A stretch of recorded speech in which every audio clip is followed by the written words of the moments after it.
청취자 여러분 안녕하신지요? 손석희가 아니라 손석희입니다. 예.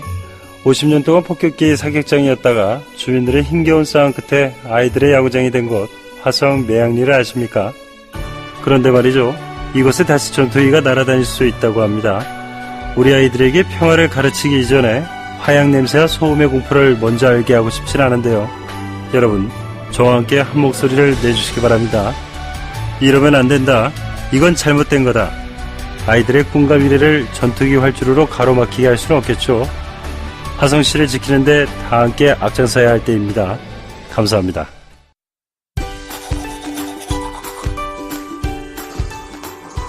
여보, 치약에 대한 2가지 착각이 있는데 알아? 치약에 대한 2가지 착각?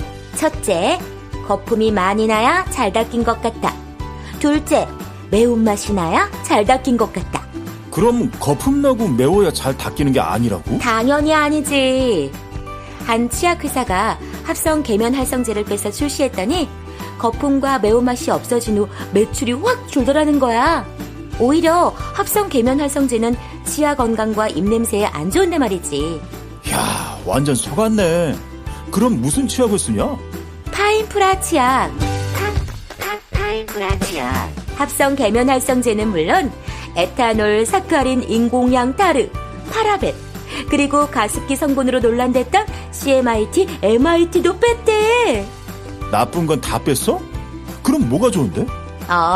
특허 2건에 기이한 고유한 기술로 프라그 제거와 시린이, 구취에서 탁월한 효과를 준대. 그럼 사줘. 일단 샘플부터 체험해봐. 정치 신세계숍에서 폰케이스, 문블렌드, 에코백 등 이네 굿즈를 구입하면 샘플을 보내준대. 대박! 부다 열중시어, 부다 열중시어, 부다 열중시어.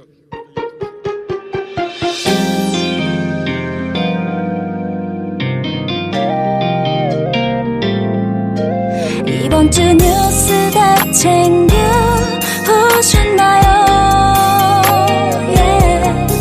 깔끔한 분석, 통쾌한 해설, 유쾌한 토론까지. 정치 신세계. 정치 신세계 샵에도 놀러오세요. @폴리월드.샵.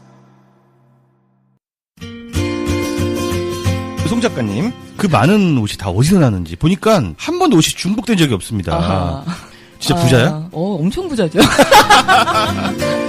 대단한 부자 납셨다.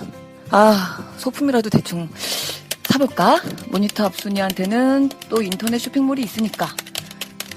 응? 오소리? 이름 대박. 오소리 에코퍼? 올겨울은 광화문 추위가 아닌 각자의 추억을 만드니라 코가 빨개지겠죠. 동물로부터 잔인하게 털을 얻지 않아도 인간은 이미 고품질의 펄을 만들 수 있는 기술력을 가지고 있습니다. 그중 털 빠짐이 적고 촉감이 보들보들하며 반짝반짝 윤기가 흐르는 고퀄리티 에코퍼 원단을 가지고 오소리 에코퍼를 제작하였습니다. 대박. 가격도 착해. 이름도 마음에 든다. 오소리 에코퍼. 와, 색깔은 또 뭐 이렇게 많아. 브라운 예쁘네. 딥블루도 예쁘다. 와. 어머, 호피무늬. 우리 마님 진짜 좋아하시겠다. 이거 선물 포장도 해주네.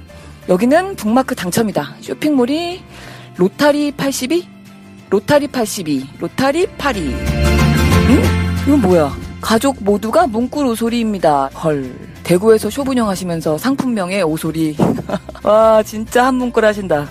문꿀이라면 무조건 즐겨찾기 각이네. 오케이, 즐겨찾아 드리겠어. 로타리 82. ROTARY82.com. 로타리 82. 검색창에 로터리 아니고 로타리 82. 안녕하세요. UBC 시청자 여러분, 정치 신세계 청취자 여러분, 권순욱입니다. 최재성 위원장님 불러달라는 요청이 정말 많았습니다. 힘들게 오늘 모셨고 정당발전위원회 그동안 만든 혁신안에 대한 내용을 총정리를 하겠습니다. 총정리하고 이와 동시에 향후 과제 그리고 어떤 절차가 남아있는지도 정리를 해보겠습니다. 오늘 최재성 위원장님뿐만 아니라 정당발전위원회에서 그동안 대변인을 하시면서 발표를 맡으셨던 한민수 대변인도 함께 모셨습니다. 안녕하세요. 안녕하세요. 네. 안녕하십니까. 네. 처음 뵙겠습니다. 네. 위원장님 모시는데 굉장히 힘들었습니다. 예. 오늘도 원래 그냥 제가 포기했어요. 포기하고 그냥 우리 한민수 대변인하고 여선웅 위원하고 제가 요청했는데 여 의원님은 오늘 뭐 의회에 바쁘시다고 해가지고 그러니까 저는 그냥 예. 언제나 올 수 있는 사람으로 그냥 그건 좋죠. 저는 여선웅 의원이 오늘 예. 강남 구의회가 있어서 네. 제가 대신 왔습니다. 결과적으로 그렇게 됐습니다. 정말 그동안 수고 많으셨고요. 사실 그동안 정당발전위원회 뉴스는 간간히 나왔는데 이제 여러 가지가 흩어져 있다 보니까 약간 머릿속으로 정리가 잘 안 되는 측면이 있어가지고 오늘은 그 혁신안을 깔끔하게 정리를 한번 하는 시간입니다. 먼저 우리 그 지금 이런 혁신안을 하게 된 배경을 우리 위원장님이 한번. 예. 처음에 아마 우리 권순욱 기자님하고 동행을 하면서 첫 스타트를 사실 거기서 끊었던 것 같아요. 네. UBC에서. 광주. 네, 광주 가면서. 그때도 말씀을 드렸습니다만, 보통, 선거에서 패배하고 혁신이, 쇄신이 하는데, 잘 될 수가 없는 겁니다. 네. 지금 뭐, 자유한국당, 국민의당 다 혁신위가 있죠. 그러나 그게 보여주기식 아니면, 혹은 또 다른 어떤, 정략적 이해? 뭐 이런 걸 갖고 자기 설계를 해나가는 뭐 이런 걸로 전락하는 경우가 많아서, 근데 이기고 난 다음에는 또 혁신 얘기를 안 하거든요. 네, 그렇죠. 그래서 이겨야 제대로 이겼으니까. 혁신할 거 아닙니까? 네. 그래서 그 상식을 회복하는 혁신의 깃발을 들어야겠다 해서 글을 올렸고 또 많은 분들 뭐 당대표 포함해서 많은 분들도 동감을 해주셔서 네. 시작을 했습니다. 그 대신 아주 본질적인 혁신, 구조적인 혁신 그것을 해보자 이렇게 방향을 잡았고요. 네. 우리 한민수 대변인님은 네. 여기 정발이에 오시기 전에 기자하셨잖아요. 현직에 있었죠. 예. 현직에 있다가 갑자기 정발이 오셨어요. 그죠? 정당발전에 네. 출범하면서 네. 제가 저기 이전에 있던 신문사를 사표를 내고 네. 정리를 하고 왔습니다. 아니 어떻게 아니 보통은 예. 출마하려고 사표 내고 그런 경우는 있는데 예. 이런 혁신안 만들려고 사표 내고 오는 경우는 좀 낯설죠. 예. 그런데 저한테는 좋은 기회였다고 생각합니다. 네. 저기 이 정당발전위원회가 당 전반을 알 수도 있는 거고 네. 취지나 목표가 뚜렷하기 때문에요. 저한테는 좋은 기회였고 네. 또 위원장님한테도 한번 일을 해보겠다고 말씀을 좀 드렸고. 그 전에 정치부 계셨죠. 정치부 기자. 예, 이제 기자 생활을 제법 했는데요. 네. 이제 그만두면서 카운팅을 해봤습니다. 몇 년이나 했는지 저희 동료들이 해주고 했는데 한 20년 좀 넘었더라고요. 23년 정도 했는데 정치부 기자를 그중에 한 3분의 2 정도. 그러니까. 했는데. 근데 들어와서 보니까요. 저희가 예. 기자하면서 우리 권 기자님 계시지만은 기자하면서 본 거하고 또 내부에 와서 일하는 거는 다르죠. 많이 다르더라고요. 예. 저도 그 로펌 3년 근무를 해보니까 그러셨구나. 예. 제가 법조 기자를 저는 오래 기자 하셨죠? 경력에 법조 기자를 한 3분의 1을 했거든요. 그렇군요. 예. 근데 로펌 3년 들어가 보니까 와 바깥에서 제가 알던 게 진짜 표면에 한 100분의 1? 그래서 제가 첫 최고위원회의 위원장님 예. 모시고 들어갔다가 기사 쓸 게 많더라고요. 그러니까 이거 다 쓰고 싶었는데 이제 정리 당직자가 안 썼습니다. 제가 소개해서 깜빡 빠뜨렸는데 예. 저희 정치신세계 멤버인 우리 하승주 소장도 나와 있습니다. 네, 안녕하세요. 오늘은 UBC에 잠깐 출연했습니다. 네. 동부와 정치경제연구소 하승주입니다. 우리 하승주 기자가 사실은 이제 오픈해도 되나? 뭐 이제 끝났으니 네. 뭐. 사실은 우리 정당발전위원회에 잠시 보냈다가 제가 다시 회수해 왔습니다. 우리 그 한민수 대변인이 좀 이 특징적인 거, 네. 특이한 게 또 있어요. 그것도 저는 뭐 좋은 문화가 만들어질 수도 있다고 보는데요. 네. 과거에 언론인 출신들이 정당 일이나 또 정치권에 들어오거나 선거를 하거나 네. 이럴 때 보면 선거 임박해서 예. 본인이 후보가 되거나 아니면 대선 같은 경우에 또 대선 캠프에 들어와서 그 다음에 이제 뭐 이겼을 때 뭘 하는. 그렇죠. 이게 이제 그동안 보통 네. 패턴이었거든요. 네. 뭐 잠깐 뭐 며칠, 뭐 30일, 일주일 뭐 이렇게 있다가 청와대도 가고 그러잖아요. 그러다 보니까 기자 출신, 언론인 출신들이 또 정치를 뭐 잘하는 분도 있지만 네. 또 이렇게 단명하거나 혹은 잘 못하는 분들도 꽤 있어요. 네. 그래서 그건 세상의 이치 아니겠어요? 그래서 직업을 바꾸거나 새로운 분야에 도전할 때는 그것에 대해서 또 익히고 학습하고 또 훈련하고 해야 되는데 그걸 다 결격하고 그냥 갑자기 들어와서 공천받아 나가거나 뭐 이렇게 되면 잘하기가 어렵죠, 확률적으로. 잘 모르니까. 근데 우리 한민수 대변인은 민주당을 통해서 새로운 정당 정치 또 새로운 정치를 해보고 싶다는 생각을 갖고 네. 미리 들어와서 네. 굳은 일, 예. 또 어려운 일, 뭐 이런 것을 마다하지 않고 하겠다. 그래서 새로운 유형인 것 같아요. 네. 기자 출신 중에. 네. 괜찮은 것 같아요. 미리 지금 이번에 혁신안 준비하시면서 정당 내부를 제대로 한번 들여다본 거 아닙니까? 그죠? 기존 현역 정치인들도 이 구조를 제대로 다 들여다보고 훤하게 꿰뚫고 있는 사람들이 그렇게 많지는 않을 거예요. 많지는 않습니다. 예. 네. 우리 지금 현재 당원이 지금 당원 숫자가 어떻게 되죠? 뭐 제가 확인한 건 아닌데 예. 한 160만 160만을 넘었다는 거예요. 예.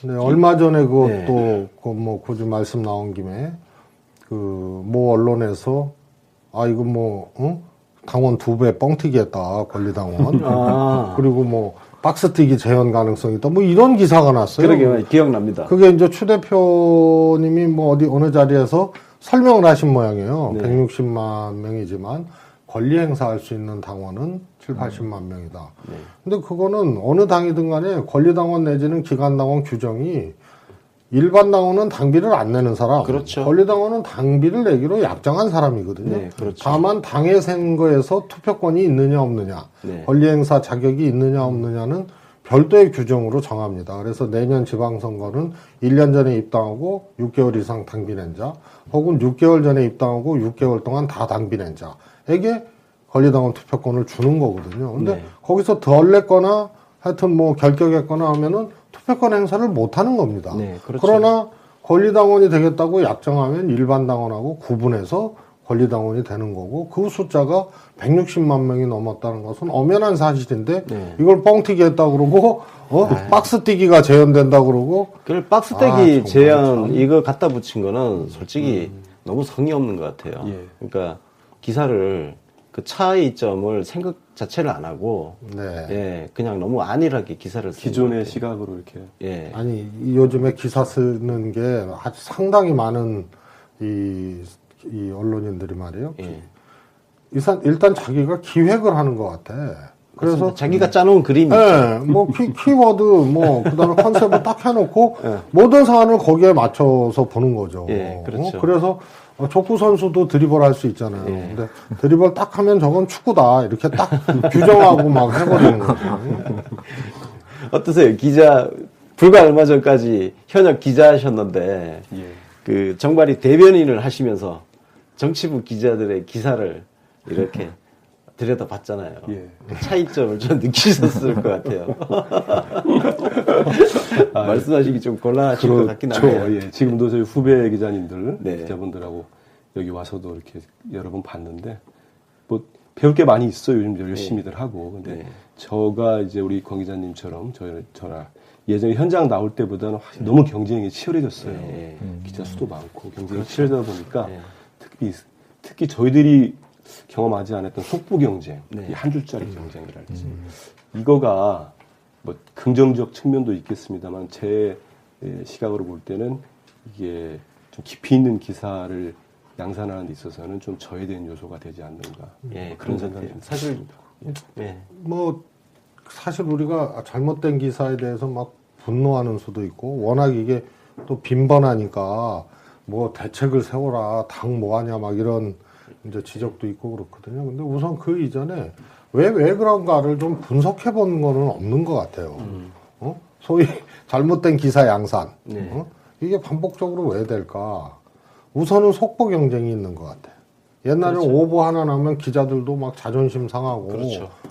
상처 입을 정도였거든. 오보를 내다니는데 지금은 속보 경쟁이니까 오보는 뭐 그랬어? 그리고 그냥 넘어가는 게 하나 있고 그러고 이 언론 소비 생태계가 완전히 바뀌었잖아요. 지금 뉴스 소비 방식이라든가 생태계가. 그래서 특히 이제 종이신문이라든가 또 공중파도 마찬가지죠. 영향력이 확 떨어지고 그러니까 경영위기도 오고 그러는 거 아니에요? 그런데 기자로서의 옛날에 갖고 있던 슈퍼갑적 의식. 그래서 내가 쓰면 대한민국이 영향을 받는다. 내 펜 끝에 뭘 한다. 내 취재에 누굴 죽일 수도 있고 살릴 수도 있고. 이런 게 암암리에 아직까지 남아있는 거야. 그러니까 이 생태계는 바뀌었는데 그게 남아있으니까 자기적 내지는 의식적으로, 인위적으로 어떤 기사를 썼을 때 영향을 줄 수가 있다. 줄 수 있죠. 근데 과거보다 떨어지는데. 이러면서 속보 경쟁까지 되놓으니까 완전히 이것은 자존심이고 뭐고 없는 거예요. 네, 그런 것 같아요. 그래서 그거를 속보 경쟁을 거꾸로 한번 최초로 이렇게 뭐라 그럴까요? 이긴 거. 네. 그게 지난 총선의 인재 영입이에요. 그거 모르셨죠? 그래서 정확하게 철통보안 끝에 9시에 발표. 보도자료를 냅니다. 10시에 영입 기자회견을 하겠다고 9시에 뭐 한민수 영입, 뭐 예를 들어서 그때 뭐 양양자 상무 영입. 그래서 9시에 이제 정보를 오픈하는 거예요. 그리고 10시에 기자회견이면 1시간 남았잖아. 그러면은 어느 신문에서 그냥 막 쓰는데 조선일보에서 안 쓸 수가 없잖아, 인터넷판에. 그러니까 그대로 써준 거예요. 그래서 급하니까. 급하니까 그걸 뭐 어떻게 비난을 하거나 뭐 이렇게 깔라 그래도 시간이 없는 거지. 속보 경쟁 때문에. 그래서 그때 이수혁 대사 지금 의원님이시던 그분은 그러니까 보수 신문이에요. 두 군데서 이렇게 나왔어. 자타가 공인하는 한국 외교의 전설. 살아있는 전설. 그게 보도자료구나. 그렇죠. 그래서 너무 깜짝 놀란 거야. 그랬더니 속보전 때문에. 깔 시간이 없었어. 그 다음에 뭐 살아있는 레전드 뭐 이렇게 썼어요. 전설을 레전드로 바꿨네. 그래서 우리도 속보 경쟁을 거꾸로 좀. 그러게. 그 보안만 잘 시켜주면. 제가 당원 숫자를 말씀드린 게 사실 제가 그 위원장님 그 강연에서도 한번 봤지만 그 한번 그림 나오고 있죠? 보면 정치 선진국이라고 하는 독일 같은 경우 그 3인당도 당원 수가 계속 줄고 있는데 우리는 거꾸로 당원 수가 폭발적으로 증가하고 있다. 네. 이건 대단한 혁명적 어떤 터닝 포인트? 예. 그런 걸 극명하게 지금 보여주고 있는 것 같아요. 예. 놀라운 일이죠. 혹시 이게 우리 정당발전위원회 혁신안 만들게 된 어떤 바탕에 깔려있는 관계에 있습니까? 예, 그렇습니다. 사실 당원은 정치 소비자이기도 하지만 생산자이거든요. 그리고 정당 내로 보면은 주권자란 말이에요. 그런데 이게 뭐 160만 명까지 갔다는 거는 놀라운 거죠. 그래서 첫 번째로 양적 성숙이 되면 질적 전환이 가능해지는 거 아닙니까? 물도 100도씨 대학 끓듯이. 그래서 이게 풀이 넓어지고 당원이 많아진다는 거는 새로운 질적 도약을 하기 위한 여건이 됐다. 그런데 아무것도 안 하고 있으면 충돌이 일어나게 됩니다. 지금이 이제 그런 거거든요. 당원들이 2년 동안 뭐 급격하게 늘고 있고 행동이나 실천 양식도 굉장히 고급화되고 있고 적극적이 되고 있는데 정당의 구조는 현재까지는 그대로 아닙니까? 그렇죠. 우리가 대통령은 바꿨지만 당이 바뀐 건 아니거든요. 그러니까 자꾸 곳곳에서 충돌이 일어나는 거예요. 그것을 그런 경험이 없었던 국회의원들은 이게 뭐 도전으로 새로운 도전으로 생각하는 것이 아니고 아니 이게 뭐 하는 거야? 뭐 이런 게 있는 거죠. 그래서 여기서 구조적 본질적으로 한번 질적인 전화를 해주면 당이 강해지고 안정적이 되는 거고 그러지 않고 이렇게 양질적으로 뛰어난 당원들 많은 당원들이 들어왔는데 과거 옷으로 그대로 견디려고 하면은 그 옷이 틀어지거나 그러죠.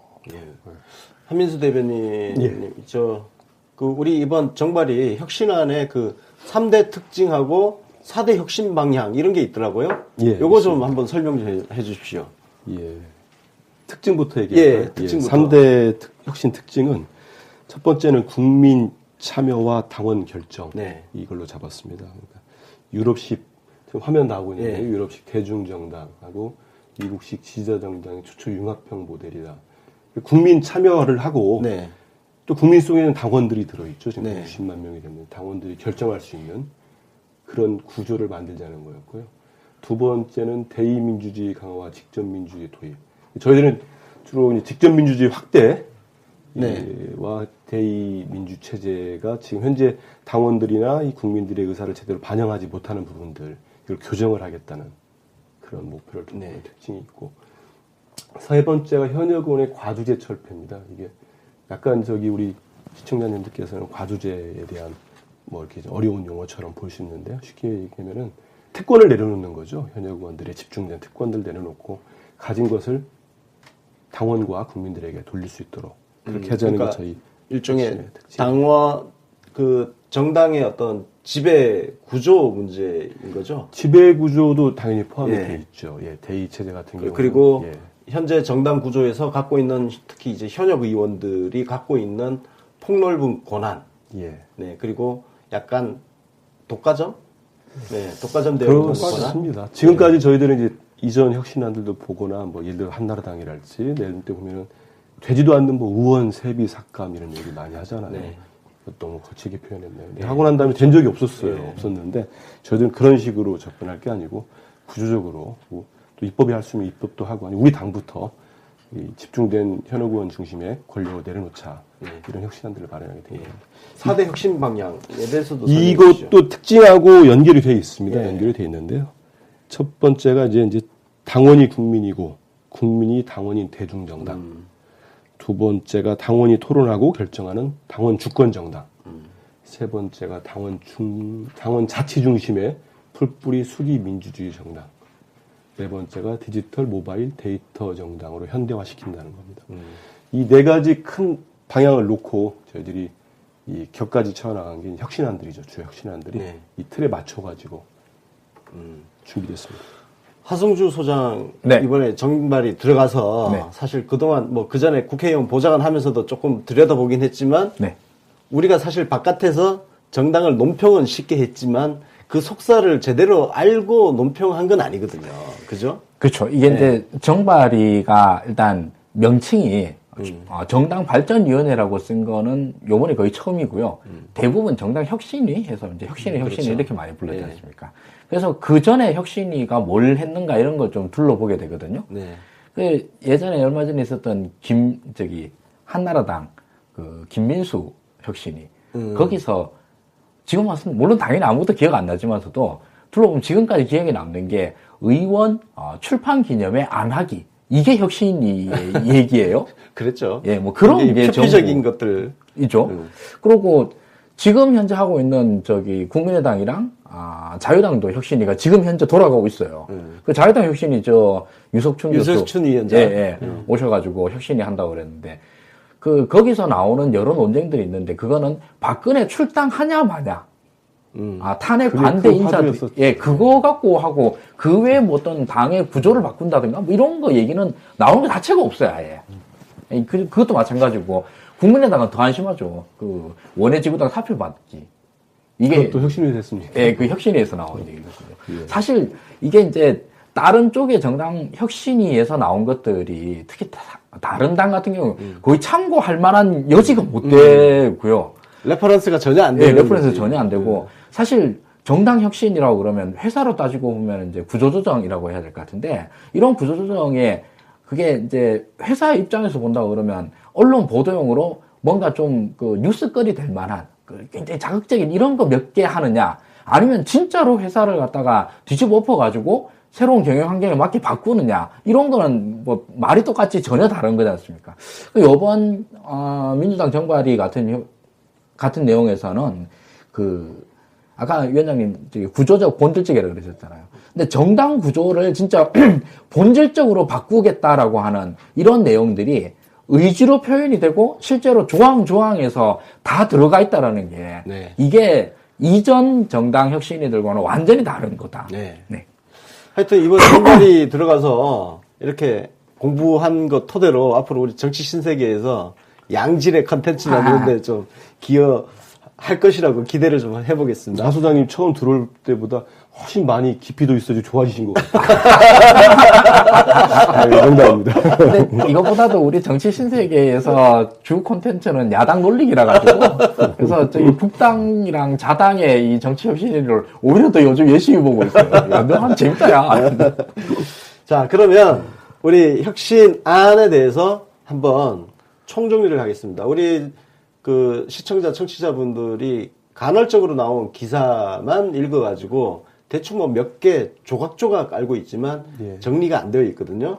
그래서 지금 3대 혁신 특징 그리고 4대 혁신 방향에 맞춰서 제가 크게 정리를 해보니까 크게 9가지 카테고리로 나눌 수 있을 것 같아요. 뭐 나머지 10번째 하나는 그 입법 해결 과제인 뭐 그런 측면이 좀 있고 일단 우리 정당 내부만 보면 크게 9가지 카테고리로 나눌 수 있을 것 같은데 자 이거 혁신의 시작 당원 자치의 신설 저는 이거 최재성 위원장님한테 함께 예전에 한번 설명을 들었는데 이거 우리 제대로 들으신 분들 없을 것 같아요. 이 당원 자치회를 왜 만드는지에 대한 설명 좀 해주십시오, 위원장님.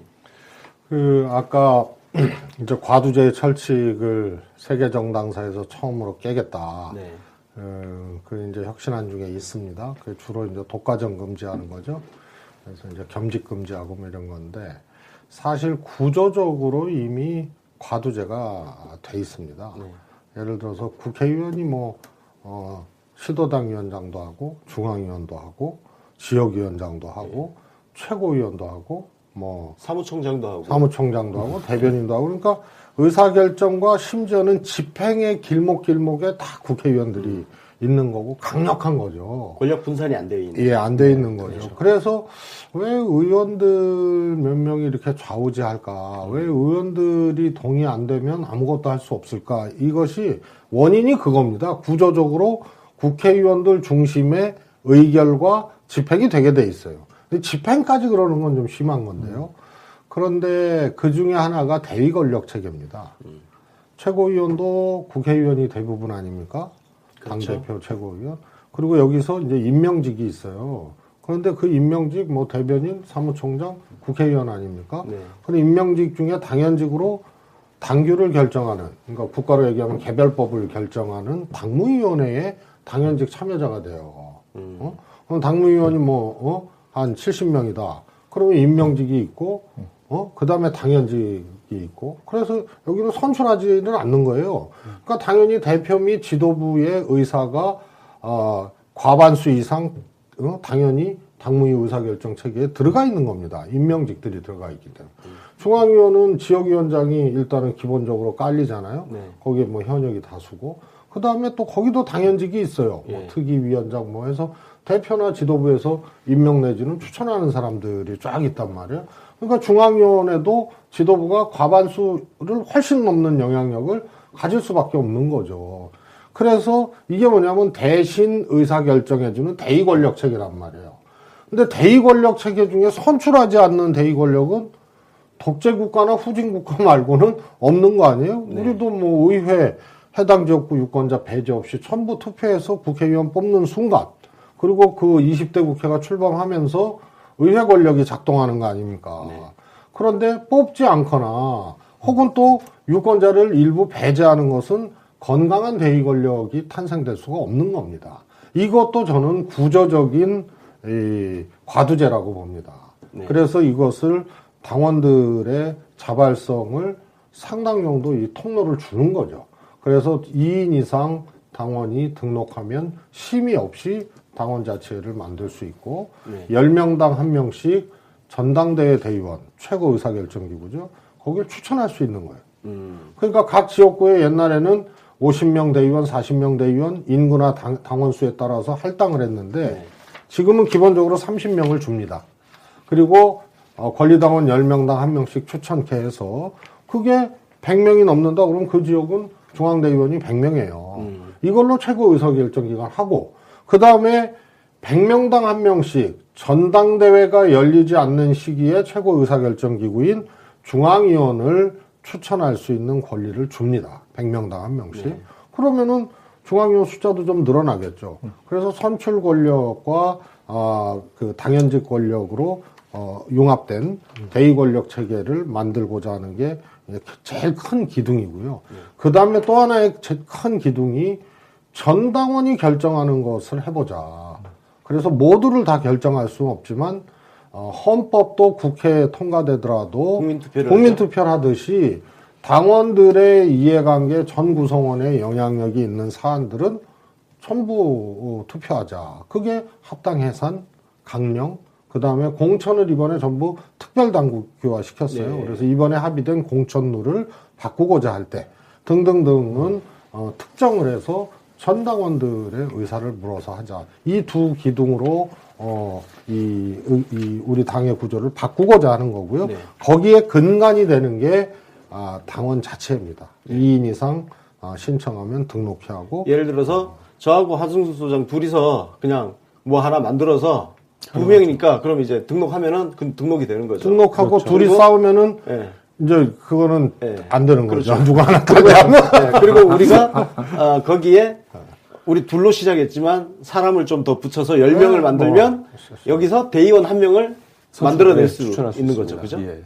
둘이서 뭐 경선하든 그 자치회의 소속원이 10명이 됐을 때 한 명을 추천할 수 있는 게 아니고 권리당원 10명인데 그렇죠. 자치회를 막 만들면 권리당원이 누가 있는지 서로 정보교환이 될 거 그렇죠. 아니에요. 그래서 풀을 협업으로 풀을 넓게 만들자. 그런 뜻이 되겠습니다. 그러니까 내가 속한 자치회가 아니더라도 10명이 모이면은 1명, 100명이 모이면 중앙위원 1명 이런 식으로 할 수 있습니다. 대신 권한은 중복에 쓸 수 없고. 그렇죠.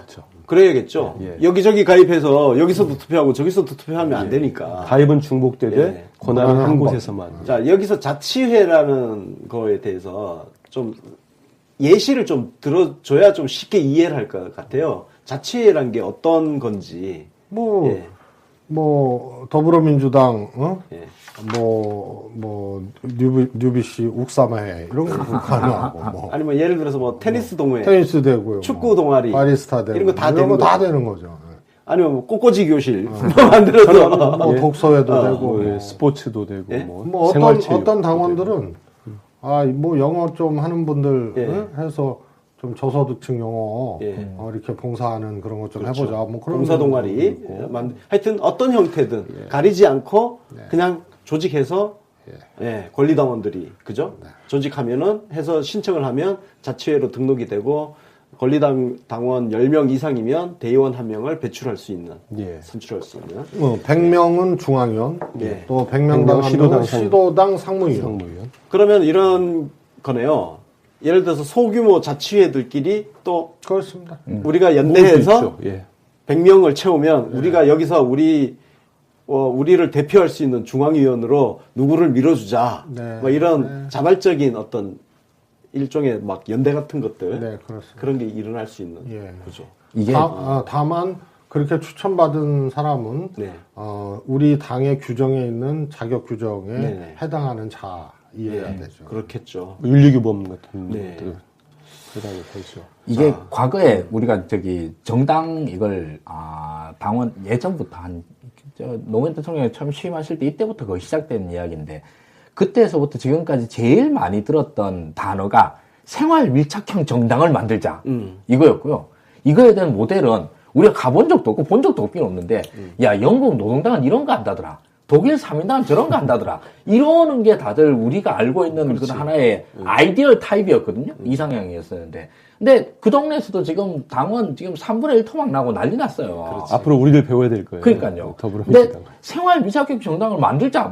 그 말은 좋은데 그걸 어떻게 만드냐에 대해서는 다들 뜬구름을 잡고 있었는데 이게 전 당원 자체 처음 들었을 때 이게 우리가 20년 동안 이야기했던 그 모델이구나. 이런 필이 오더라고요. 정말로 말 그대로 생활이지 않습니까? 밀착돼 있고 그게 정당의 정치 활동으로 연결될 수 있는 이런 구조를 정당이 직접 만들고 그걸로 해서 대의 구조를 건설해내고 대의의 의사결정을 해내는 구조로 만들자. 이게 지금 그 이번 정발이 혁신안의 전체를 꿰뚫고 있는 제일 핵심적인 내용이라고 생각합니다. 그러니까 우리 여기 시청자분들한테 조금 더 제가 실감나는 예를 들면 지금 UBC 시청자분들이 시청자 모임을 하나 만들어.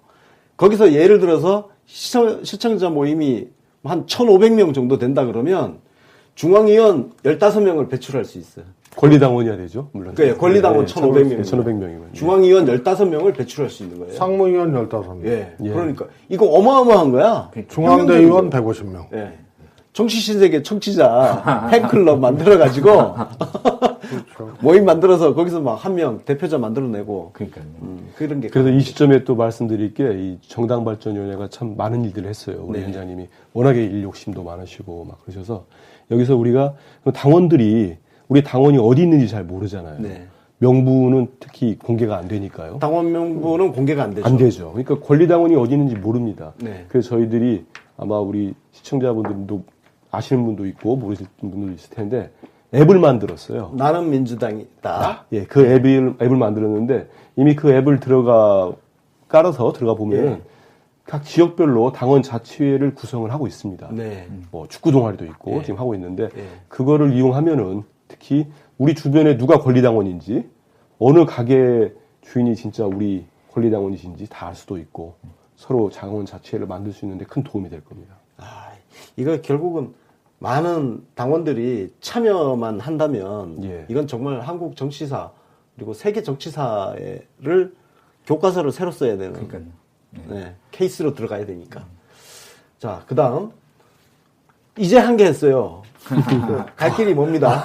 네. 약간 근데 중복되는 것도 있으니까 중복되는 거는 걸러버리고 두 번째 직접 민주주의 확대 해가지고 당원권 강화와 사권.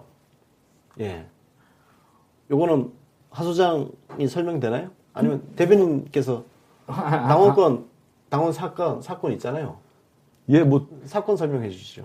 깊이가 있으셔가지고 언제든지 가능한데 아무튼 제가 나왔으니까 이게 저희 이제 직접 민주제 사건으로 저희들이 이렇게 묶어서 발표도 하고 통칭도 하는데요. 당원들에게 특히 권리당원들에게 이 토론 요구권, 그다음 투표권, 발언권, 소환권, 이른바 직접 민주주의를 확대하고 권한을 보장할 수 있는 이 4대 권리를 명문화하겠다는 겁니다. 저희 당원 당규에 명문화해서 거기에 관련된 조항을 이번 당원 당규에 신설을 했고요. 이 사건 중에 그 소환권 같은 경우는 2015년도에 우리 민주당이 기도입을 했는데 이 선출직 당직자들이요 소환을 할 수 있는 규정이 너무 까다로워요. 그러니까 너무 엄격해가지고 실제로 한 번도 소환된 적이 없어서 그 요건을 완화하려고 저희들이 다 이렇게 혁신안을 만들었습니다. 골격은 그렇습니다. 그리고 조금 전에 말씀드렸지만 당원 투표권은 합당, 해산, 그리고 강령 개정, 그리고 경선 룰과 관련된 그 특별 당규 개정. 요게 핵심. 아니, 그거 이렇게 돼요. 전당원. 그러니까 아까 말씀드린 합당, 해산, 강령, 그 다음에 공천 특별 당규 등은 당연히 이제 전당원 해야 되는 것이고요. 특히 공천 특별 당규는 전당대회가 열릴 때는 대의원 50%, 권리당원 50%, 안 열릴 때는 중앙위원 50%, 그 다음에 권리당원 50%. 다른 거는 그냥 전 권리당원이 투표를 해서 결정에 따르게 돼 있고요. 발언권과 투표권이 있습니다. 발언권은 주요 의제를 안건으로 삼아달라 하고 청원하고 발의하는 거거든요. 그래서 전당대회급의 사안은 전당대회에서, 그 다음에 당무위 사안은 당무위에서, 최고위 사안은 최고위원회에서 처리해 달라고 청원 발언하는 것이고요. 이 중에 꼭 투표를 해달라고 투표권을 발동을 하면은 아까 말씀드린 합당, 해산, 강령, 특별당규 외에도 투표권을 발동시켜서 당의 입장을 결정할 수가 있는 겁니다. 그래서 고정적으로 명시된 사안 이외에 주요 사안에 대해서 발언하고 투표권을 요구하면 그건 별도로 공식적 절차를 거쳐서 투표를 해야 되는 거죠. 제가 이거 자료를 보면서 이 파트에서 눈에 들어오는 거는 경선룰 관련 부분인데요. 이게 지금 시행세칙에 규정되어 있다고. 그러니까 당원 당규 시행세칙에 있는데 당원은 이 대통령 선거는 뭐 국민 경선으로 한다. 뭐 무슨 선거는 국민 경선 내지는 참여 경선 내지는 당원 경선으로 한다 해서 선택할 수 있게 해놨고, 당규는 이런 식으로 돼 있는 거죠. 국민 참여 경선의 경우 국민을 50% 이상 한다. 끝이에요. 그리고 세칙에서 60% 할 건지 70% 할 건지 여론조사로 할 건지 뭐 선거인단으로 할 건지 아웃바운드로 할 건지 인바운드로 할 건지를 다 여기서. 그래서 아직 지방선거 공천률이 결정이 안 된 거 아닙니까? 그렇죠. 당원 당규는 있는데. 저거 설날 지나야 된대요. 그런데 지난번에 의총에서 정발이 뜬다니까 당원 당규대로 공천하면 되지, 왜 정발위에서 지방선거 규정을 만지려고 하느냐라고 하신 의원님은 정말 ABC를 모르는 거예요. 그러니까. 당원 당규만 갖고는 절대 공천할 수 없고, 다 최고위에서 지금이라도 오늘 당장 정적수 되면 고칠 수 있는 세칙에서 다 결정하는 거예요. 그래서 지금 세칙 만지느라고 지금. 세칙 만지는 거예요. 그게 다 돼야 공천권이 되는 거라서 이걸 싹 특별당규로 올리는 거죠. 그래서 안정적인 룰을 만들어 놓고 이 규정을 함부로 못 바꾸게. 그죠? 그래서 매번 선거 때마다 이 룰 가지고 막 룰 미팅하고 계속 룰 미팅 하면서 티격태격하고 싸우고 불복하고 튀어나가고. 그래서 2007년도에 대통령 후보 경선하는데 참 지지율도 낮은데 또 그 후보하겠다고 막 붙었잖아요. 그때 손학규 대표님이 선수로 뛰었는데 경선 주자인데 잠적했어요. 경선룰 바꿔달라고. 그렇죠. 맞습니다. 그러니까 또 바꿔줬어.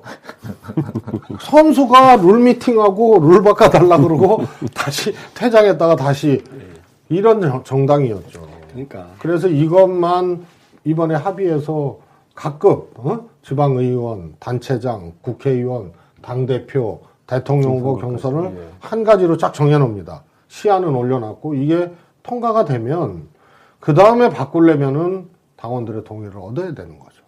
그러면 싸움이 없어지고 시비가 없어지는 거예요. 자, 이런 당원 자치회를 통해서 그리고 이 당원 사건이라고 하는 직접 민주주의 요소를 통해서 결국은 대의민주주의, 그죠? 대의민주주의를 강화하자. 그러기 위해서 또한 정당 구조를 개혁하자. 이게 이제 되어 있더라고요. 요것도 사실 좀 설명을 해야 될 것 같아요. 지금 사실 우리 대부분 중앙위원회, 상무위원회, 뭐 당무위원회, 전국위원회 이걸 잘 몰라요, 역할을. 이 규정이 이게 지금 여기에 지금 담겨져 있는 것 같은데. 그렇습니다. 그리고 간략하게. 최고위원회는 집행기구입니다. 그리고 의사결정은 세칙을 개정할 수 있는. 그러니까 세칙으로 대부분이 중요한 게 와 있어요. 정부로 치면은 행정, 시행령, 명령, 규칙, 시행령, 그죠? 시행령 같은 거. 그 다음에 이제 위로 올라가면 당무위원회가 있어요. 물론 이제 최고위가 장악하고 있죠, 수적으로. 그래서 이 당무위는 일반 법 있잖아요. 개별법을 만드는 곳, 우리 당으로의 당규를 만드는 곳이에요. 그러니까 최고위에서 당규안을 만들어서 당무위에 부의를 합니다. 그럼 당무위는 당규를 의결하고 당원 사항은 중앙위에 또 부의를 합니다. 그럼 중앙위는 강령 당원 합당 해산 이런 것을 의결을 하는 거예요. 그래서 위로는 그렇게 돼 있는데 또 거꾸로 내려와 보면 그러면 최고위는 아무것도 아니네 이럴 수 있는데 두 가지 포인트가 있어요. 하나는 세칙으로 거의 모두 한다. 제일 중요한 건. 그 다음에 아까 말씀드린 상급 의결기관들을 장악하고 있다. 과반수 이상을. 왜냐하면 임명직이 다수니까. 최고위 임명직이 다수니까. 이게 있고요. 그 다음에 하나가 위임입니다. 전당대회 최고 의결기관 전당대회 권한을 중앙위에 그거는 당원상에 위임돼 있어요. 그래서 중앙위 권한하고 전당대회 권한하고 비슷해요. 같아. 다만 전당대회가 열리면 중앙위는 안 하는 거죠. 나머지는 중앙위에서 결정하는데 중앙위 사안을 또 당무위로 위임하는 경우가 있고 당무위 사안을 최고위로 위임하는 경우가 있어요. 심지어는 당대표한테 위임하는 경우도 있죠. 그 극명한 사례가 안철수 김한길의 합당 선언이라고 할 수 있을 것 같아요. 그렇습니다. 그거는 뭐 늘 그래 왔는데 당원들의 의사를 묻지 않고 그때 숨겨진 1인치가 있지 또. 뭐예요? 그때 지방선거 했잖아요. 2014년도에. 중앙위원회 사안을 두 당대표에게 위임했어요. 기구에 위임한 게 아니고 사람한테 위임해서 사실상 공천을 두 사람이 다 할 수 있게 해놓은 거는 정당사의 치욕이죠. 5점이고. 그래서 그때 제가 의총에서 이거는 시비를 떠나서 구조상 있어서는 안 될. 그래서 과도한 위임을 넘어서는 위임의 근본적 왜곡이다. 기구에서 기구로 가져야 되는데 쭉 오다가 사람한테 가서 공천권을 줘버린 거는. 당 대표한테 네 맘대로 전행해라. 이걸 지금 해준 거잖아요. 예. 그럼 당 시스템이 필요가 없는 상황이 필요가 되게 없는 되죠. 거죠. 네. 그런 걸 이번에 저희들이 혁신을 통해서 네. 근본적으로 막아보자. 자, 취지가죠. 그리고 이제 네 번째로 당원제도. 보니까 수시당원, 권리당원, 백년당원 이런 게 있어요. 예. 한 대변인. 예, 이번 저희가 간략하게, 너무 무한히 넘어간 것 같아요. 저도 잘 갖고 있는데 앞부분 설명할 게 많았는데 너무 넘어갔어요. 당원제도는 저희들이 여기 그동안에는 우리 당원제도가 일반 당원, 당비 내는 권리당원 크게 두 가지잖아요. 근데 이거를 저희가 이 시대에 맞게 현재에 맞게 수시당원, 권리당원, 백년당원 이 세 체제로 개편을 하려고 추진하고 있는 겁니다.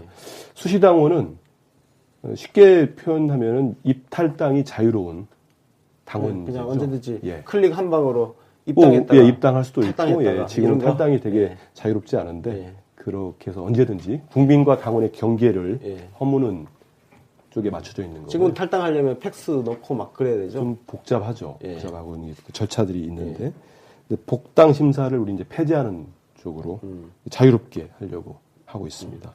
이제 권리당원은 지금 쭉 우리 지금 방송하면서 계속 돼왔던 정당 이 결정, 의사결정 구조의 핵심이죠. 당비를 내는 당원들이고요. 여기에서 저희들이 이제 우리 시청자들도 좀 어색하실 텐데 새로 만든 당원제가 백년당원입니다. 백년당원. 명예의 전당 이런 거 같은 거. 명예의 전당에 들어가는 그런 것까지는 아닌데요. 이 기준들이 좀 있습니다. 3대가 당원이랄지, 그 다음에 5년 이상 당비 연체가 없는 권리당원. 저희들이 좀 잡은 기준들이 좀 있는데, 좀 그런 구체적인 거고. 일종의 약간 평생당원 이런 개념으로 평생당원입니다. 이분들에게는 저희들이 별도의 이 선거인단에서 별도의 권한을 좀 드리려고 하고 있고. 그러네요. 자랑스러운 어떤 민주당 당원에 대한 어떤 자부심, 자긍심. 어려울 때도 당을 지켰던 당원 분들에게 대한 예우 차원에서 그런 것도 있습니다. 자, 5번째. 깨끗한 정치, 건강한 재정. 해가지고 이게 보니까, 저 이거 자료 보면서 깜짝 놀랐습니다. 우리 권리당원들 당비를 1,000원을 내는데, 월 1,000원을 내는데, CMS는 건당 330원을 떼가네요. 휴대폰 같은 경우도 5.5% 수수료를 떼가고. 그럼 당에서 남는 게 뭐고 있어? 이거 지금 개선하겠다는 거죠? 모르셨던 거죠? 저 처음 알았어요. 저도 이번에 알았는데 1,000원이 됐던 10,000원이 됐던 10만 원이 됐던 이 건당 수수료는 똑같기 때문에 저희들이 예전 같은 경우에는 사실 이 당비의 연납을 운동을 하려고 하는데 저희들이 연납하면은 예전에 안 좋았던 기억이 있을 때는 대리 납부랄지 그런 것들 때문에 이런 것들이 문제 있었잖아요. 근데 지금은 우리 당원들 수준이나 정당 구조나 특히 우리 민주당은 그 정도가 아니기 때문에 연납 운동을 하면은 당원들한테도 많이 도움이 되고 당 재정에도 도움이 될 것 같습니다. 예를 들어서 연납이면 지금 당비가 월 1,000원인가요? 네. 그렇죠. 너무 싸다 근데 그거 한 월 10,000원 돼야 되지 않나? 예? 그 정도는 돼야 진짜 하여튼 월 1,000원이면 1년 해봐야 12,000원이잖아요. 12,000원을 한 번에 납부를 하고 수수료 330원이니까 거기서 그죠? 그럼 11달치가 그러니까 3,300원이 절약이 되는 거야. 1인당. 그치. 엄청난 액수죠, 이거. 그럼요. 330 곱하기 12니까 3,300원 넘죠. 4,000원 가까이 되죠. 그리고 사실 더 중요한 거. 지금 당비 조정 교부금. 지금 시도당에서 그죠? 일괄적으로 가는 이거 개선하는 거. 그러니까 지금 당비 체계가 그렇게 돼 있습니다. 그러니까 그 정당 지원금 있잖아요. 그거 중에 15%를 각 시도당에 중앙당에서 줘요. 네. 국민 세금으로 이제 받은 거를. 네. 그 다음에 이제 1,000원씩 내는 당비는 100% 시도당으로 갑니다.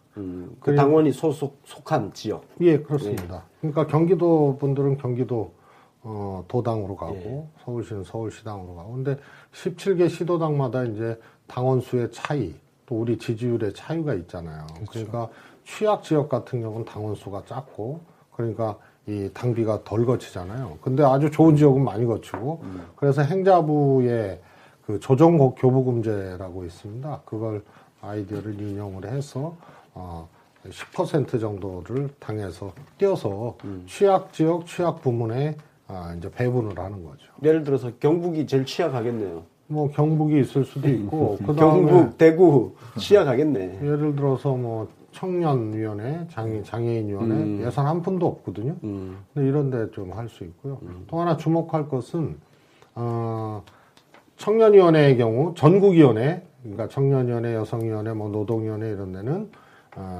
입당할 때 그 자기가 누굴 권유해서 입당하거나 이럴 때 나는 내 당비를 청년위원회에 내겠다 하면 청년위원회 예산으로 갑니다. 이번에 그것도 같이 도입을 했습니다. 그 항목을 지정해서 그렇습니다. 우리가 네, 그 어떤 복지 단체에다가 항목 지정해서 후원 내듯이 목적 당비, 목적 당비, 그러니까 지정기부금처럼. 괜찮네요. 여기저기서 많이 이렇게 가져오신 것 같아요. 쓸 수 있는 것도 당원 교육과 뭐 이런 이렇게. 사실 지금 그 취약지구 같은 경우는 재정도 그렇게 되고 사람도 별로 없고 그러니까 악순환 구조에 빠져가지고 선거 때마다 사람 구하기도 힘들고 그렇죠. 그런 거 있는데 쓸 돈도 없고 이렇게 이제 좀 참고하셔야 될 게 아까 이제 수시당원 같은 경우 국민들이 우리 민주당의 문턱 때문에 들어올까 말까 하는 걸 없애버리는 겁니다. 자기가 우리가 정책 투표를 하거나 혹은 어떤 권한 행사를 할 때 입당해서 이거 하자니 부담스럽고 뭐 이럴 수도 있잖아요. 그래서 그냥 간단하게 입당하고 그거 끝나면은 또 탈당해도 되는 거예요. 투표하고 탈당하고. 그 다음에 또 입당해도 돼요. 그래서 입탈당, 복당 심의가 없는 거야, 이거는. 그러면은, 그러면 어떻게 되냐? 그럼 기간당원, 권리당원 이상만 복당 심의를 하게 돼 있는.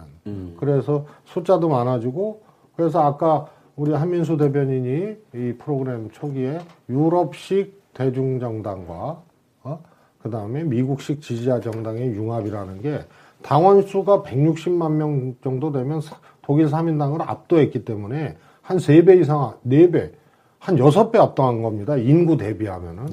그렇기 때문에 이제 이게 유럽식 대중정당이죠. 이미 당원이 대중적으로 많이 모인 거고. 근데 미국 같은 경우는 당원 제도가 사실상 개념이 없거든요. 그래서 지지자들이 이제 이렇게 선거운동도 하고 또 운동도 하는데 그런데 우리가 국민들의 또 이 지지 없이는 안 되니까 그 문턱을 아예 없애버렸다. 그래서 이 대중정당과 지지자 정당의 융합형 시도를 세계 정당에서 처음으로 한다. 이런 의미도 있을 수 있습니다. 그 우리가 제가 말씀드리니까 우리 사실 뭐 경선 같은 거 할 때 당원 투표로 해야 된다. 아니면 뭐 맨날 나오는 게 또 미국식 오픈 프라이머리 해야 된다. 막 이런 얘기도 나오는 거잖아요. 이거를 적절하게 지금 혼용을 해놨다고 보면 될 것 같아요. 그렇습니다. 그래서 5대5 황금 비율이라는 거 있잖아요. 권리당원 50%, 뭐 국민 50% 이거는 대한민국만 있는 겁니다. 그게 당원만 하면은 그거는 유럽식 정당인데 그렇죠. 또 미국은 그냥 뭐 이렇게 가서 아무나 할 수 있죠. 오픈 프라이머리 할 때 보면 주마다 다르죠. 뭐 오픈 프라이머리도 급이 여러 가지가 있는데 그냥 공화당 쪽 가서 하는 사람도 있고 비슷한 장소에서 오른쪽 가서 민주당 하는 사람도 있고 그게 이제 당원 개념이 없는 미국식 당이고요. 그래서 5대5라는 건 그 두 가지가 융합된 거예요. 자, 그리고 그 다음 특권 내려놓기. 이게 아까 전에 말씀하셨던 그 현역 의원들이 과두제. 요거는 제가 그냥 말씀으로만 정리를 해드릴게요. 그러니까 원내 당직하고 중앙 당직 분리. 그리고 핵심 당직을 현역 의원들이 이렇게 다 앉는 그거. 예를 들어서 사무총장, 사무부총장, 대변인 뭐 이런 각종 위원회장 이런 거 현역을 좀 배제하는 거. 그리고 현역 경선 의무화 요거 얘기해야 될 것 같아요. 이거 다들 되게 좋아했거든요. 현역 의원들도 경선하는 걸 의무화한다. 이거 당내에서 현역 의원들이 이거 반대할 것 같은데. 배치 안 달아본 사람이 얘기하세요. 대변인. 예, 이거 발표하니까 확실히 현역 의원분들 내용을 일단 깊이 들어가지 않고 저게 뭐야? 뭐야? 왜 내가 경선을 해야 돼? 내가 왜 경선해야 돼? 하는데 뭐 깊이 안 들어가는 게 좋지. 경선해야지. 그러니까요. 아주 단순한 거예요. 현역도 경선해야지. 현역이 단수 추천 받으면 안 그래도 독과점에 기득권에 뭐 있는데 그러니까 신진대사가 안 되잖아요. 그러니까 우리가 개파 싸움에 열 올렸던 10년 동안 평균 연령이 새누리 국회의원 평균 연령이 새누리를 압도해 버렸어요. 맞아요. 그러니까 변화를 생명으로 삼아야 되는 우리가 진짜 황당한 짓을 한 거죠. 그래서 신인이나 또 소수자 또 이런 분들이 너무 높은 장벽 때문에 진입을 못하는 그런 일을 상당 정도 제거해 주자. 그러면 경선의 기회는 당연히 줘야 되는 거고. 다만 아무나 또 나올 수는 없으니까 지도부에서 필터링을 하잖아요. 예비 후보들을. 그게 예비 후보 자격 심사위, 그다음에 컷오프 이런 게 있고 또 특별히 심사해서 저 사람은 안 되겠다. 그럼 무슨 핑계를 잡든 혹은 실제로 문제점을 잡아내든 해서 또 제척을 하거든요. 그런데 그것을 아주 심플하게 했습니다. 어떻게? 해당 지역구 권리당원 3% 이상의 추천을 받아야 누구든 우리 당의 예비 후보로 등록할 수 있다. 3%면 예를 들어서 지금 우리 160만 권리당원을 257개 지역으로 나누면 대략 그게 80만 되려나? 예. 그러면 3%면 한 60만, 지역에 6천 6천 명, 한 지역에 한 6천 명 정도라고 치면은 3%면 180명. 야, 180명 받는 거 쉬운 일이 아닐 쉬운 것 일 같아. 아닙니다. 그런데 그거는 좀 많은 경우고요. 그것도 똑같이 그 추천에 사인을 해줄 수 있는 당원의 자격이 있습니다. 똑같습니다. 그래서 안정되고 예측 가능하다고 보는 게 1년 전에 입당하고 6개월 이상 당비를 낸 자가 추천서도 써줄 수 있는 거예요. 이런 거네요. 요약을 하면 그동안 이런 후보 자격 심사 자체를 당에서 했는데 이거를 그렇게 해서 말 자꾸 나오고 기준도 없는데 그러면 그냥 당원 3% 추천서 받고 와라. 그러면 경선 붙여줄게 뭐 이런 거잖아요. 그렇습니다. 예비 경선. 아니, 후보로 등록을 받는 겁니다. 후보 등록해주는 거죠. 기본 요건입니다. 그렇죠. 등록 그러니까 서류에. 아주 기본적인 필터링을 권리당원이 하는 겁니다. 그럼 뭐 아무나 해주겠어요? 그러니까요. 예를 들어서 뭐 그 숫자가 남양주에서 우리 권순욱 기자님이 갑자기 내일 모레 등록인데 오늘 180명 받는다고 쉽지가 않아요. 남양주 사는 사람한테. 받을 거예요 아마. 10장이요? 10장. 저희들 기준이 10장도 힘들 거야. 최소 25명에서 최대 250명까지 이렇게 기준을 정해놨고요. 이게 이른바 권리당원 추천제인데 이 현역 의원들이나 오랫동안 준비하신 후보들 입장에서는 무자격자랄지 이런 난립을 막을 수 있는 게 있고 그 측면뿐만 아니고 저희들이 이 당원권 확대, 당원 주권 시대 우리 강조하고 있잖아요. 권리당원들은 처음부터 후보자 자격심사 단계부터 우리가 참여를 할 수 있는 겁니다. 사인을 하고 추천을 할 때 제가 아무도 모르는 사람 추천해주지 않잖아요. 그렇죠. 스스로 검증해보고 하는 거기 때문에 이 역시 권리당원들의 권한이 커지는 권리당원 추천제. 좀 이렇게 보시면 됩니다. 아니면 미리 준비하든가 후보가 느닷없이 그냥 해서 그렇죠. 한다든가 이런 거. 이게 갑자기 되기는 무조건 힘든 거네요. 내가 보면 현역 의원님들 입장에서도 나쁠 거 없어요. 그 다음에 이제 특징이 이번 기본적인 후보 등록, 우리 당의 후보들을 등록하는데 3%의 권리당원, 그 다음에 정당의 합당 해산 등등등, 그 다음에 경선에서 선출하는 거, 주요 의제 결정하는 거, 그 다음에 대의 체계에 추천해서 대의원들, 대표자들을 보낼 수 있는 거. 그래서 현역 중심의 소수 정치인들이 이 길목길목을 지켰던 것을 권리당원으로 대체한 겁니다. 아래부터 위까지. 자, 그리고 위원장님 지금 대구 가시는데 아직 여기 서울역 무지 가깝거든요. 예, 여기서 한 50분까지 하셔도 됩니다. 그러니까 마음 편하게. 아, 그래요? 예, 여기서 서울역까지. 용산이요, 용산.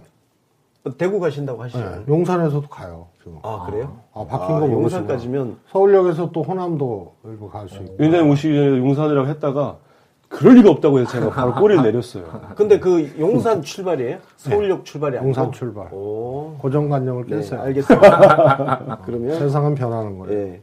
그러면, 그래도 50분까지는 하셔도 돼요. 예. 자, 다음으로, 지금 이제 6개를 했습니다. 이제 몇 개 안 남았어요. 분권과 분립. 이거는 이제 시도당 뭐 연석회의 이런 거 지금 얘기가 나왔어요. 예, 이거는 사실 기사로도 거의 못 봤던 약간 마이너 취급을 받았던 내용인데.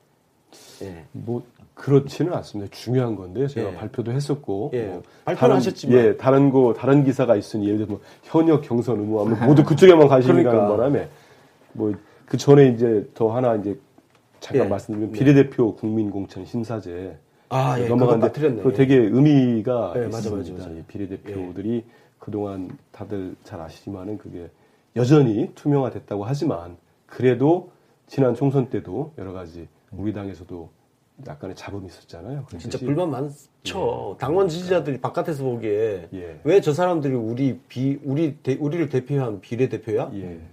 예. 그래서 저희들이 이제 우리 위원회에서 만든 혁신안의 골자는 이제 일반 국민이나 당원들이 판단하기 어려운 분야, 외교 안보, 국방, 네. 경제 이 분야를 빼고 나머지 전 분야를 이제 국민과 당원이 선출해 달라고 저희들이 내놓는 겁니다. 후보들을 내고 국민 공천 심사단이 뭐 한 50만 명 이상의 규모로 구성이 되면 거기에서 충분한 기간 동안에 한 달이나 2달 정도 수기를 거치고 토론도 하고 질문도 던지고 그래서 거기서 압축을 해가지고 다시 당에 올리는 그런 아주 혁신적인 제도입니다. 저는 말씀드릴 솔직히 것 같아서. 개인적으로 예. 예를 들어서 우리 비례 후보 신청을 낸 사람들을 쭉 당원들이 다 볼 수 있게 정보를 다 오픈을 해놓고 예. 그리고 그 사람의 어떤 비전, 전문성 이런 것들을 예, 맞습니다. 전부 공개를 해놓고 당원들이 온라인 들어가서 자기가 선호하는 비례 후보에 대해서 투표를 하는 거죠. 이 제도입니다. 이게 예. 지금 말씀하신 게 그거죠. 예, 이 제도입니다. 이거 당원들이 정말 원했던 맞아요. 부분이야. 지난 총선 때 제일 머리 아팠던 게 이 비례대표 문제 아니에요? 그러니까 칸막이 쳐놓고 뭐 생쇼를 했잖아. 이거 발표하고는 아주 저희 호응이 뜨거웠습니다. 예. 예. 당원들이 왜냐면은 이게 속 터진 게 많았거든요. 예. 그러니까 우리 비례 이렇게 순번이 이렇게 보면서 왜 저 사람이 저기가 있지부터 해가지고 예, 그런 게 많았습니다. 분권과 분립 요거 한번 설명해 주시죠. 이거 저도 잘 모르겠더라고요. 제가 관심이 가는 거는 광역의회 전문성 강화를 위해서 입법조사국하고 예산정책처를 신설하자. 예. 이게 눈에 가장 많이 들어오더라고요. 지방의회를 조금 정말 좀 역량을 강화하자는 취지로 보이거든요. 한번 제가 말씀드릴까요? 예. 저희 이제 분권과 분립으로 크게 틀을 잡고 여러 가지 몇 가지 이제 혁신안들을 만들었는데 그중에 당내로 보면은 네. 시도당 위원장 그 연석회의가 있습니다. 이게 지금 현재도 당원 당규에 있는데 사실상 제대로 되지 않고 있죠. 근데 이번에는 저희들이 시도당 위원장의 권한과 역할 이걸 모두 당원에 명시해가지고 이건 지방 분권의 최고 의결과 집행기구가 될 수 있도록 그다음에 또 소집도 의무화해놨고요. 그다음 저희들이 이 현행 권역별 최고위원제를 이제 전국 선출형 지도 체제로 바꿀 경우 지방 분권을 담당할 최고위원을 별도로 선출할 수 있도록 해놨습니다. 투표로 예, 선출하자. 예, 그렇습니다. 그렇게 하고 이제 시도당 위원장 보궐선거 의무화를 저희들이 도입을 했는데요. 이 시도당 위원장이 사실 현재 권한이 대단히 막강하죠. 그렇죠. 예, 위원장 개인으로 지금 집중되는 상황인데 그 권한이 막강한 만큼 보궐이 됐을 때는 의무적으로 당원들이 선출할 수 있도록 이렇게 네. 현재로서는 이 역시 대행 체제로 많이 가더라고요. 저희들이 보니까. 근데 꼭 뽑을 수 있도록 시도당 그래서, 대의원 예, AS 투표가. 그건 임기가 6개월 이내에 남았을 때만 그냥 대행 체제하고 그 이상일 경우는 그렇죠. 무조건 선출하는 법적으로, 예, 쪽으로. 그렇게 바꾸려고 이거는 하고 뭐 있습니다. 지역위원장 같은 경우는 어떤가요? 지역위원장도 말이 많았잖아요. 뭐 청와대 들어가신 분 자리 빈 거를 저거 사고 지역 하느냐. 이거하고는 좀 이번에 다른가요? 이제 지역위원장과 이것도- 시도당 위원장은 조금 다릅니다. 예. 시도당 위원장은 공천권을 줬기 때문에 네. 이게 시도당에 줬는데 시도당은 위원장한테 가버렸어요. 네. 그래서 이번에 시도당 상무위원회가 최고 의결기관인데 그걸 권리당원 100명당 1명씩 선출토록 해서 견제와 분권 기능을 강화를 했고요. 예. 그 다음에 시도당 위원장이 6개월 이상 임기가 남을 경우에도 네. 지금도 선출 규정이 있습니다. 네. 근데 우리 당원당규, 정당의 당원당규가 늘 그렇듯이 예외 규정을 그렇죠. 넣어서 최고위가 달리 결정할 수 있게 해놨습니다. 항상 그래서 최고위 의결로 그냥 누굴 해도 되고, 뭐 6개월이 남았던 6개월 이상 남았던 똑같습니다.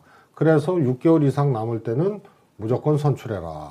그렇게 대의원과 달리 결정하지 말라.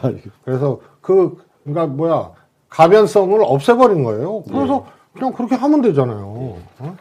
그렇게 한 거고요. 지역위원장의 경우에는 우리 당의 아주 근간 단위이기 때문에 이것은 안정성을 중심으로 사고를 했습니다. 그래서 지금도 권리당원 투표거든요.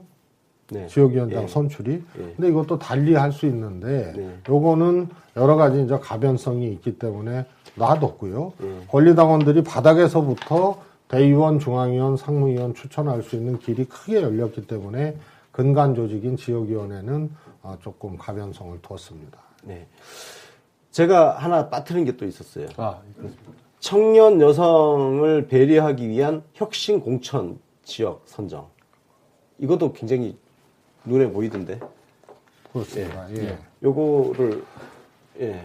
우리가 이제 저는 주장만 하는 개혁은 개혁의 반대편에 설 수 있다고 생각하는 사람이에요. 네. 그래서 능력 있고 성공하고 책임지는 개혁이 중요한 건데 개혁안이라고 만들어 놓고 이제 실행도 못 한단 말이에요.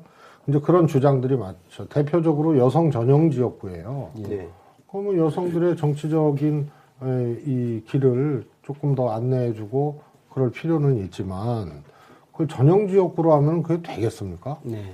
그 다음에 두 번째로 공천을 주는 게 목적이 아니고 당선을 시켜야 그게 진짜 여성 청년이 더 많이 진출할 수 있는 그 결론 아닙니까? 네. 그래서 당선까지 시키려면 내부 분열을 또 최소화해야죠. 그래서 전략 경선 지역을 두는 겁니다. 그래서 거기는 기존의 가점제도 외에 별도로 여성 전략 경선 지역은 여성이 이길 수 있게 설계를 별도로 해주고 청년 전략 경선 지역은 청년이 이길 수 있게 그렇게 그러니까 해주는 겁니다. 무조건 청년이 되는 것도 아니고 여성이 되는 것도 아니고 일단 조건을 여성하고 청년한테 조금 이길 수 있게 해주는 겁니다. 예, 가점을 좀 주고 해서 이길 그래야 수 있게. 청년 지역에 장년도 등록할 수 있고 여성 지역에 남성도 등록할 수 있게 해서 현역을 꺾거나 유력한 후보를 꺾으면 본선 경쟁력이 생기는 거고 네. 이 사람들이 경선에서 졌다고 달리 생각을 먹고 분열을 일으키고 탈당하거나 이러기가 어려운 거죠. 네. 괜찮네요. 그러니까 사실 이런 거죠. 이게 자칫 잘못 받아들여지면 이 지역은 무조건 청년한테 준다. 이 지역은 여성한테 준다. 이렇게 받아들여지면은 뭔가 이런 거죠. 예. 최재성이 현역이에요. 근데 여기가 청년 전용 지역구야. 최재성은 청년이 아니야. 그러면은 청년 전용이 아니고 청년 전략 경선 지역이야. 네. 그래갖고 청년한테 이길 수 있게 설계를 해줬어. 네. 그러면 현역 최재성이 이거 해봤자 지니까 나 탈당할래. 그러지 않거든요. 네. 그래? 50% 가점이야? 내가 어떻게든 이겨봐야지. 더 열심히 해가지고 이러면서 포기를 안 하는 겁니다. 그러면은 탈당이 안 일어나고 분열이 안 일어나고. 네. 근데 청년 하승주가 현역 최재성을 꺾었다. 그러면은 지금 하승주는 누군지 모르지만 최재성을 꺾었다 그러면은 단기간에 경쟁력이 확 그렇죠. 올라가서 예. 우리 당에 탈당도 없으니까 한울타리에서 경쟁해서 분열 요소를 없애고 그 다음에 단기간에 부양해서 경쟁력이 생기니까 현역을 꺾으면 그러면 청년 하승주가 당선될 수 있는 겁니다. 그 거기까지가 책임 있는 예. 제도죠. 제가 2004년 열린우리당 때 예. 첫 경선이 드라마틱했었어요. 강서구에 김성호 전 의원이 현역이었어요. 근데 거기에 노현성 구청장이 도전자로 등장했는데 그렇죠. 경선에서 엎었어요. 엎었죠. 근데 노현성이 누구야? 했는데 노현성 후보가 당선이 됐어요, 본선에서. 그게 경선의 효과죠. 네. 그게 생각이 확 나네. 자, 그리고 또 관심 있는 게 윤리장전 제정. 이건 뭐예요? 지금 우리 당에 윤리심판원이 있습니다. 네. 그런데, 이렇거든요. 저 사람 뭐 잘못했어 해서 윤리심판 청구가 되잖아요. 그러면 심사하면서 그냥 확 날릴 수도 있어요. 네. 그 다음에 또 봐줄 수도 있어. 양형 기준이 없어요. 예. 그래서 이 기준을 세우자. 우리 그냥 일반 사법부처럼 뭐 잘못하면 최저 얼마, 뭐 벌금 얼마 이상 이러듯이, 각 유형별로 양정형 기준을 세우자. 이런 이제 취지가 하나 있고요. 그런 뜻을 담아서 정당 사상 처음으로 왜 이렇게 윤리심판원을 해야 되고, 이런 것을 정형화시키고 엄격하게 잘 해야 되는지를 서문을 잘 서술을 유려하게 해서 정당사에 전문을 남기고 양정형 기준을 하자. 이런 뜻으로 윤리장정 제정을 얘기를 했고, 지금 윤리심판원하고 또 TF를 만들어서 할 예정입니다. 자, 그리고 이제 2개 남았어요. 온라인 당직자 제도 도입. 이거 지금 디지털 대변인 이거 딱 생각나던데요? 저는 이번 혁신안 중에 제일 뜨겁고 사실은 우리 당이 확 변화하는데 가장 큰 제도라고 봅니다. 정당 현대화. 예. 정당 현대의 핵심이죠. 예. 핵심이 그 온라인 당직자 제도 도입.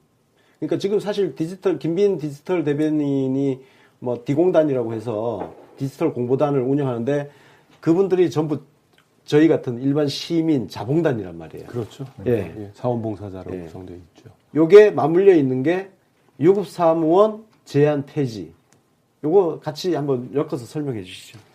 유급사무원 제한 같은 경우 현재 이제 중앙당과 시도당의 정당법에 의해서 100명씩 묶여 있습니다. 묶여서 저희들 같은 경우 이 접근을 이거 어차피 입법 과제이기 때문에 저희들이 할 수 있는 부분은 아닌데 이 정당에 쓸 수 있는 그 경상비는 총액을 두더라도 꼭 100명의 제한을 둘 필요는 없지 않느냐. 너무 경직되어 있으니까요. 그렇죠. 그 부분이고요. 이제 온라인 당직자 제도는 이제 좀 전에 말씀하신 대로 자원봉사자들 지난 2016년 총선하고 지난 대선 때 특히 우리 당의 이 자발적이고 창의적인 이 당원들이 스스로 뛰었잖아요. 누가 뭐 강요한 것도 아닌데. 그럼 이거를 우리가 당 공식 직제로 편제를 시켜서 이분들의 역량을 좀 더 강화시키고 적재적소에 배치를 하면은 좀 더 많은 일을 할 수가 있지 않습니까? 지금 아까 말씀하신 대로 디지털 공보단 정도가 운영되고 있는데 이걸 직제를 하려면 이 온라인 기획 사무처를 만들 필요가 있겠다. 그래서 만들고 그 사무처장을 총장이 있으시니까 사무처장으로 두고 그 밑에 예를 들어서 뭐 국민여론국, 데이터국, 뭐 행사국 뭐 이런 식의 국들을 두는 거죠. 실국을 둬가지고 그 자원봉사자들이 이 직제 안에 편집에 들어오는 겁니다. 뭐 가짜뉴스 같은 거 대응도 할 수 있는 거고 그분들의 역량을 쓸 수 있도록 제도하는 거죠. 이번 이제 혁신안 특징이 시줄 날줄 가로 세로 위아래 그래서 매우 중층적으로 이렇게 해놨습니다. 그래서 예컨대 지금 우리가 당원 관리 시스템도 엉망이거든요. 저거 한 10억 들여서 바꿔야 됩니다. 그런데 무슨 10억씩이나 들여하고 사무총장이 결제 안 해주면 못하는 거예요. 근데 가장 중요한 건데 못하고 있는 거거든요. 당원 그 DB도 안 된. 일단 소팅이 안 돼, 이거는. 그러고 우리가 뭐 플랫폼 정당하기 위해서 뉴미디어 정당하기 위해서 이런 거 하자 그러면은 다 총무국, 재정국, 사무총장 결제란 말이에요. 그러니까 늘 이쪽 예산이 확보가 안 되고 인력도 독자성이 없어요. 거기다가 유급당직자 100명 제한 규정까지 법적으로 있단 말이에요.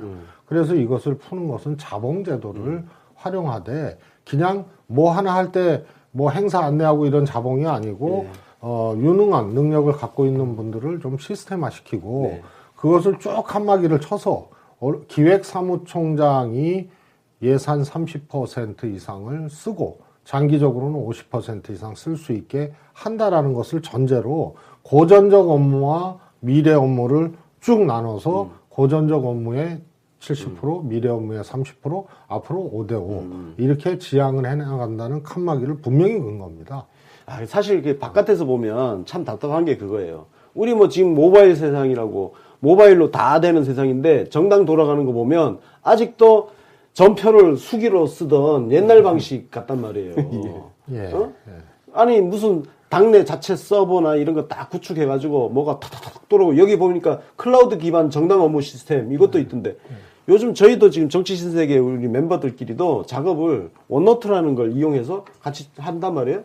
아니, 정당이 이런 걸 도입을 해가지고 해야 되지. 하여튼 자 마지막으로 바쁘시니까 이거 하나만 딱 예. 수구의 민주주의. 네. 예, 수구하는 민주주의. 이거는 제가 얼핏 우리 그때 그 혁신 콘서트 이렇게 다니신 거 그게 생각이 나더라고요. 네. 그거 하고 매치가 되는 건가요? 뭐, 예. 그렇습니다. 그 당원들이 이제 직접 의사결정을 하는 것들이 특정돼 있고 또 원하면 발언권, 투표권을 통해서 할 수가 있잖아요. 그래서 직접 민주주의의 요체는 그냥 책임성이 높아지는 거죠. 예. 주권자들의 책임성이. 그러면은 그냥 투표 예스냐 노냐 투표하는 것이 아니고 토론을 전제로 하는 거죠. 네. 그래서 이 과정에 당원들의 책임성을 높이고 참여도를 높이는 그런 장치들이 필요하다 이런 뜻이 되겠고요.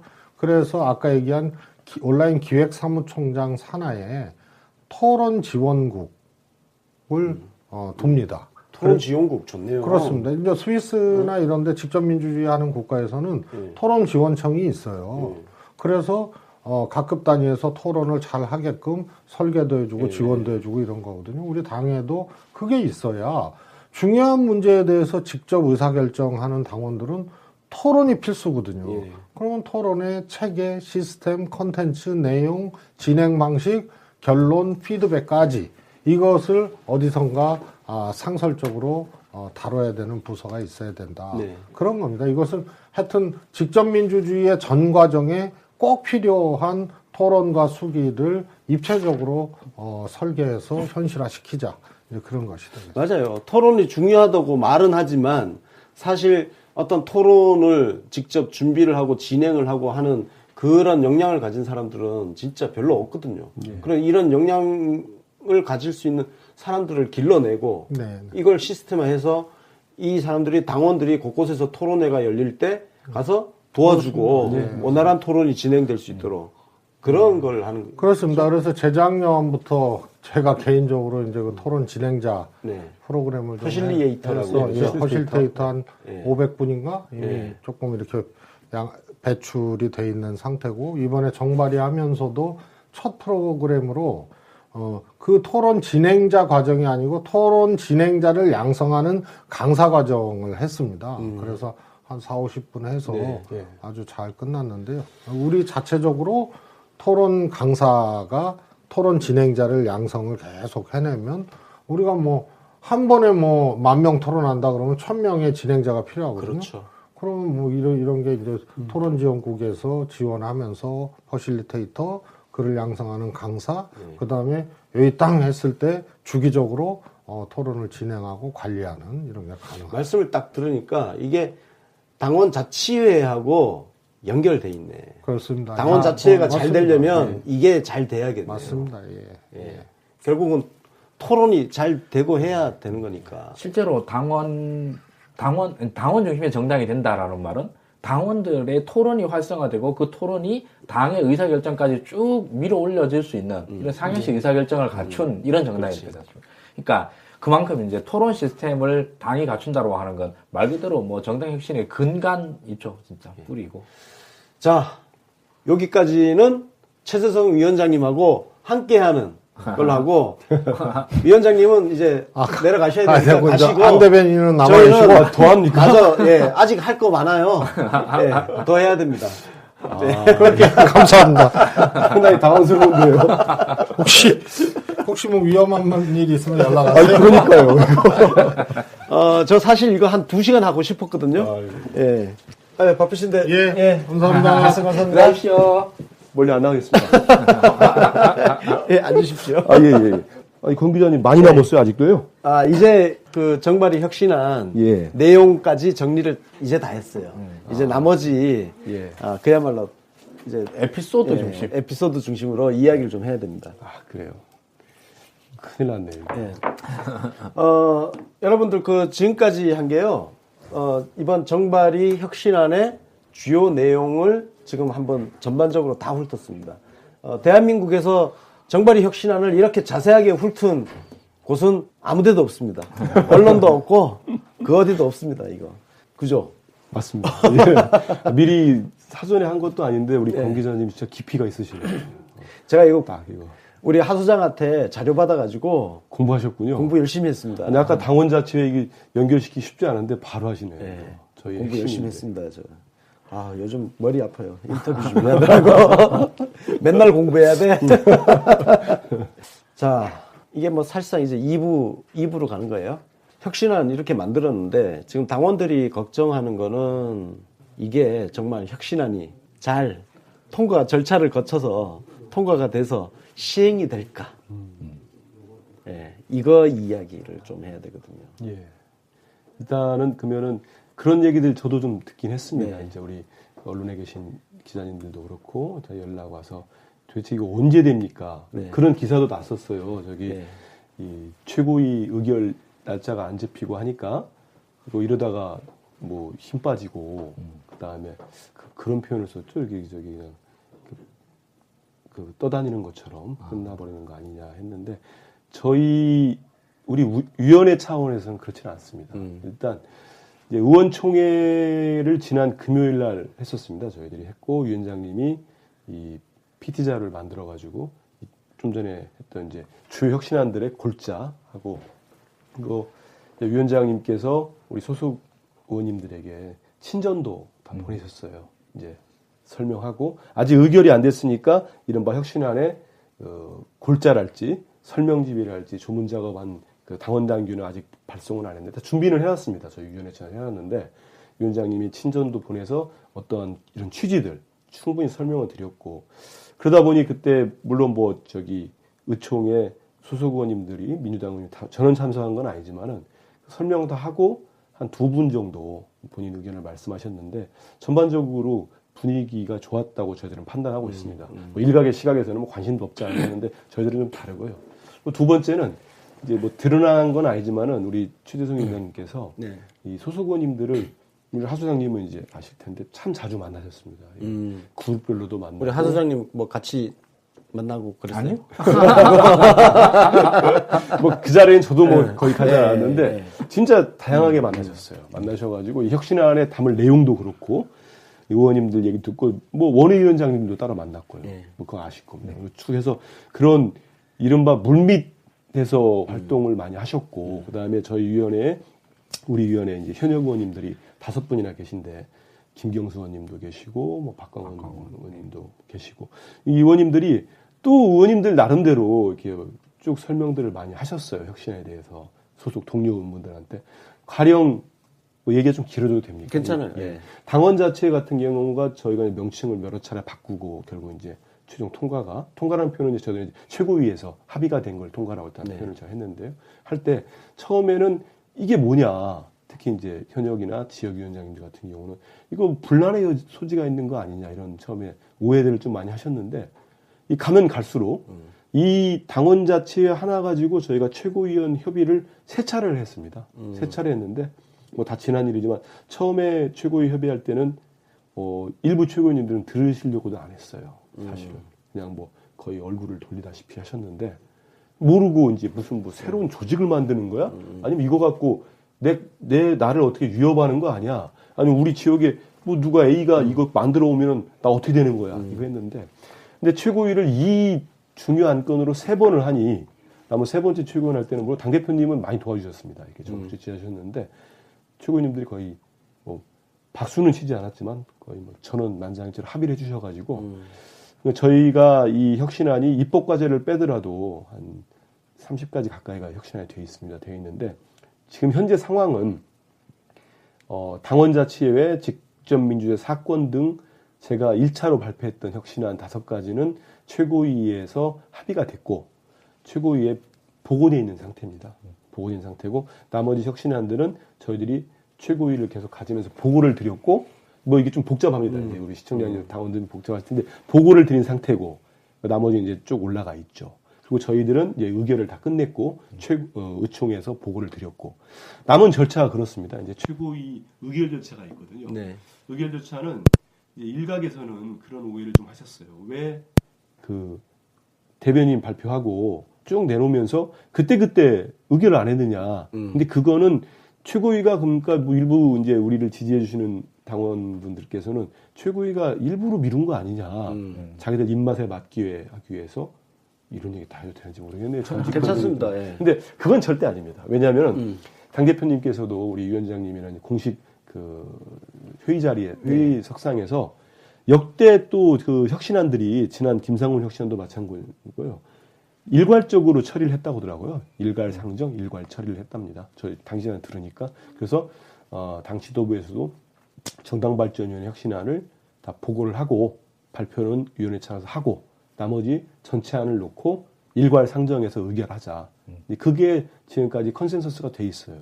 돼 있고 약간의 기간이 늦어지고 이제 저희 정발위 활동 기한이 끝났는데 왜 지금까지 안 되느냐? 그거는 사실 약간의 물리적인 뭐 불가피한 측면이 좀 있었습니다. 뭐 당 대표님의 순방 일정이 계속 이어지다 지금도 보니까 어디 러시아 러시아 가시고 그래서 대표님 안 계시는데 최고위 열어서 한다는 거는 또 뭐 맞지 않는 것 같고 그래서 지금 그런 상태고요. 그러니까 우리 위원회를 지지해 주는 당원분들께서 걱정하시는 정도의 상황은 아니다. 저희들은 뭐 낙관까지는 아니지만은 그래도 큰 기대를 하고 있고 그렇습니다. 그러면 이게 향후 일정이 대략 그 시기를 어느 정도로 뭐 물론 가늠하기는 힘들겠지만 저희는 그렇습니다. 그러니까 저희 이제 정당발전위원회가 제안권을 갖고 있는 거거든요. 네, 그렇죠. 우리가 의결권은 자체 의결을 하되 최고위에 올려놓고 이제 지금부터는 사실상 저희 이제 손을 떠났죠. 떠난 최고위에 올라가 있는데 저희들이 이제 간접적으로 듣기는 이제 대표님이 귀국을 하시면 뭐 곧바로라는 표현이 좀 그렇습니다. 바로 최고위를 열어서 의결을 시도하실 걸로 알고 있고 거기서 이제 의결이 되면요 우리 안은 이제 당무위와 이제 중앙위를 거칩니다. 당무위는 저도 여기 들어서 배운 당무위 당규 사안까지는 당무위에서 의결이 되는 거고요. 중앙위 가면은 이제 당원까지 바꾸는 건데 그 일정은 저희들이 뭐 예측하기는 힘들고요. 그럼 그 절차를 밟아 나가는 과정에서 내용 수정도 일어날 수 있는 건가요? 그럴 거라고 봅니다. 일어날 수 있습니다. 왜냐하면 그 최고위가 수정 권한이나 의결 권한 다 가지고 있기 때문에요. 그 당무위원회 그 중앙위원회도 마찬가지인가요? 그렇죠. 거기입니다. 근데 대략적으로 최고위에서 의결이 되고 이제 뭐 변경이 되거나 일부가 어떤 것이 될지 모르겠습니다만 되면은 그 최고위 합의를 하면은 의결을 하면은 뭐 당무위 중앙위는 가는 걸로. 최고위에서 수정이 일어나더라도 최고위에서 어떻게 수정을 할지 그래서 최고위의 최종안이 어떻게 나올지가 지금 결국 관건이겠네요. 근데 저희들이 알고 있는 이제 뭐 저희 안들이 뭐 우리 하수사님도 잘 아시면 가지수가 많이 있습니다. 가지수가 중요한 것들이 많은데 그 중에 이제 저희들이 조문 작업까지 다 마친 거, 최종일까지 마친 거는 우리 당이 바꿀 수 있는 거, 당원 당규상이고요. 입법과제들은 사실 이건 정치개혁특위와도 연계돼 있습니다. 연계돼 있어서 뭐 고위공직자 임금 상한제랄지, 재보궐선거 원인 책임제랄지, 그건 우리 당만 할 수 있는 건 아니었습니다. 저 보니까 그래서 그건 제가 뺀 게 입법 사항이라서 맞습니다. 여기에 굉장히 사람들 헷갈릴까봐 빼버렸어요. 그냥. 그래서 이제 우리 당원 당규를 고치는 거 아까 우리 공 기자님이 핵심을 잘 짚으셨는데 이 당원자치회 이 부분은 직접유죄 사건하고요, 토론권, 발언권 이런 권한들은 저는 그 부분은 조심스럽지만은 그 기대를 많이 하고 있습니다. 그 이유는 최고위원님들이 뭐 저는 합의를 해주셔가지고. 하여튼 뭐 최고위가 어떤 결정을 내릴지를 한번 관심 깊게 지켜보면 될 것 같습니다. 우리 하 소장님, 그 들어가서 이렇게 내용 그 작업 같이 하셨죠? 뭐 저는 곁다리로. 곁다리로. 하면서 그 어때요? 민주당이란 정당에 대한 어떤 생각들이 조금 느낌이 이전하고 지금하고 많이 좀 달라졌을 것 같아요. 네. 그 정발이 아니 처음에 이제 초두에 그 최재형 의원님이 구조적 근본적이다 이렇게 얘기했는데 사실 구조적 근본적인 변화를 하려고 그러면 그에 필요한 에너지가 많이 필요하잖아요. 네. 그 에너지는 그 어떻게 얻느냐. 사실 지난 혁신이 우리 민주당 혁신이 김창원 혁신이었지 않습니까? 근데 그때 에너지는 진짜 당시 문재인 당대표의 그 불굴의 의지로 돌파해 나간 이런 거였었거든요. 그거 외에는 사실 계속 당내에서는 분란이 있었었고 당대표가 진짜 말 그대로 당기 필마로 해서 다 치고 나간 이런 거였었는데 지금 정발이는 말 그대로 합의의 혁신안이라 생각을 하거든요. 그 정말 위원장, 최재형 위원장부터 시작을 해가지고 계속 끊임없이 설득해 나가는 작업들을 하고 그리고 이 설득 작업들이 의사결정권을 가졌다라고 흔히 말해지는 현역 국회의원들만의 한정된 게 아니었어요.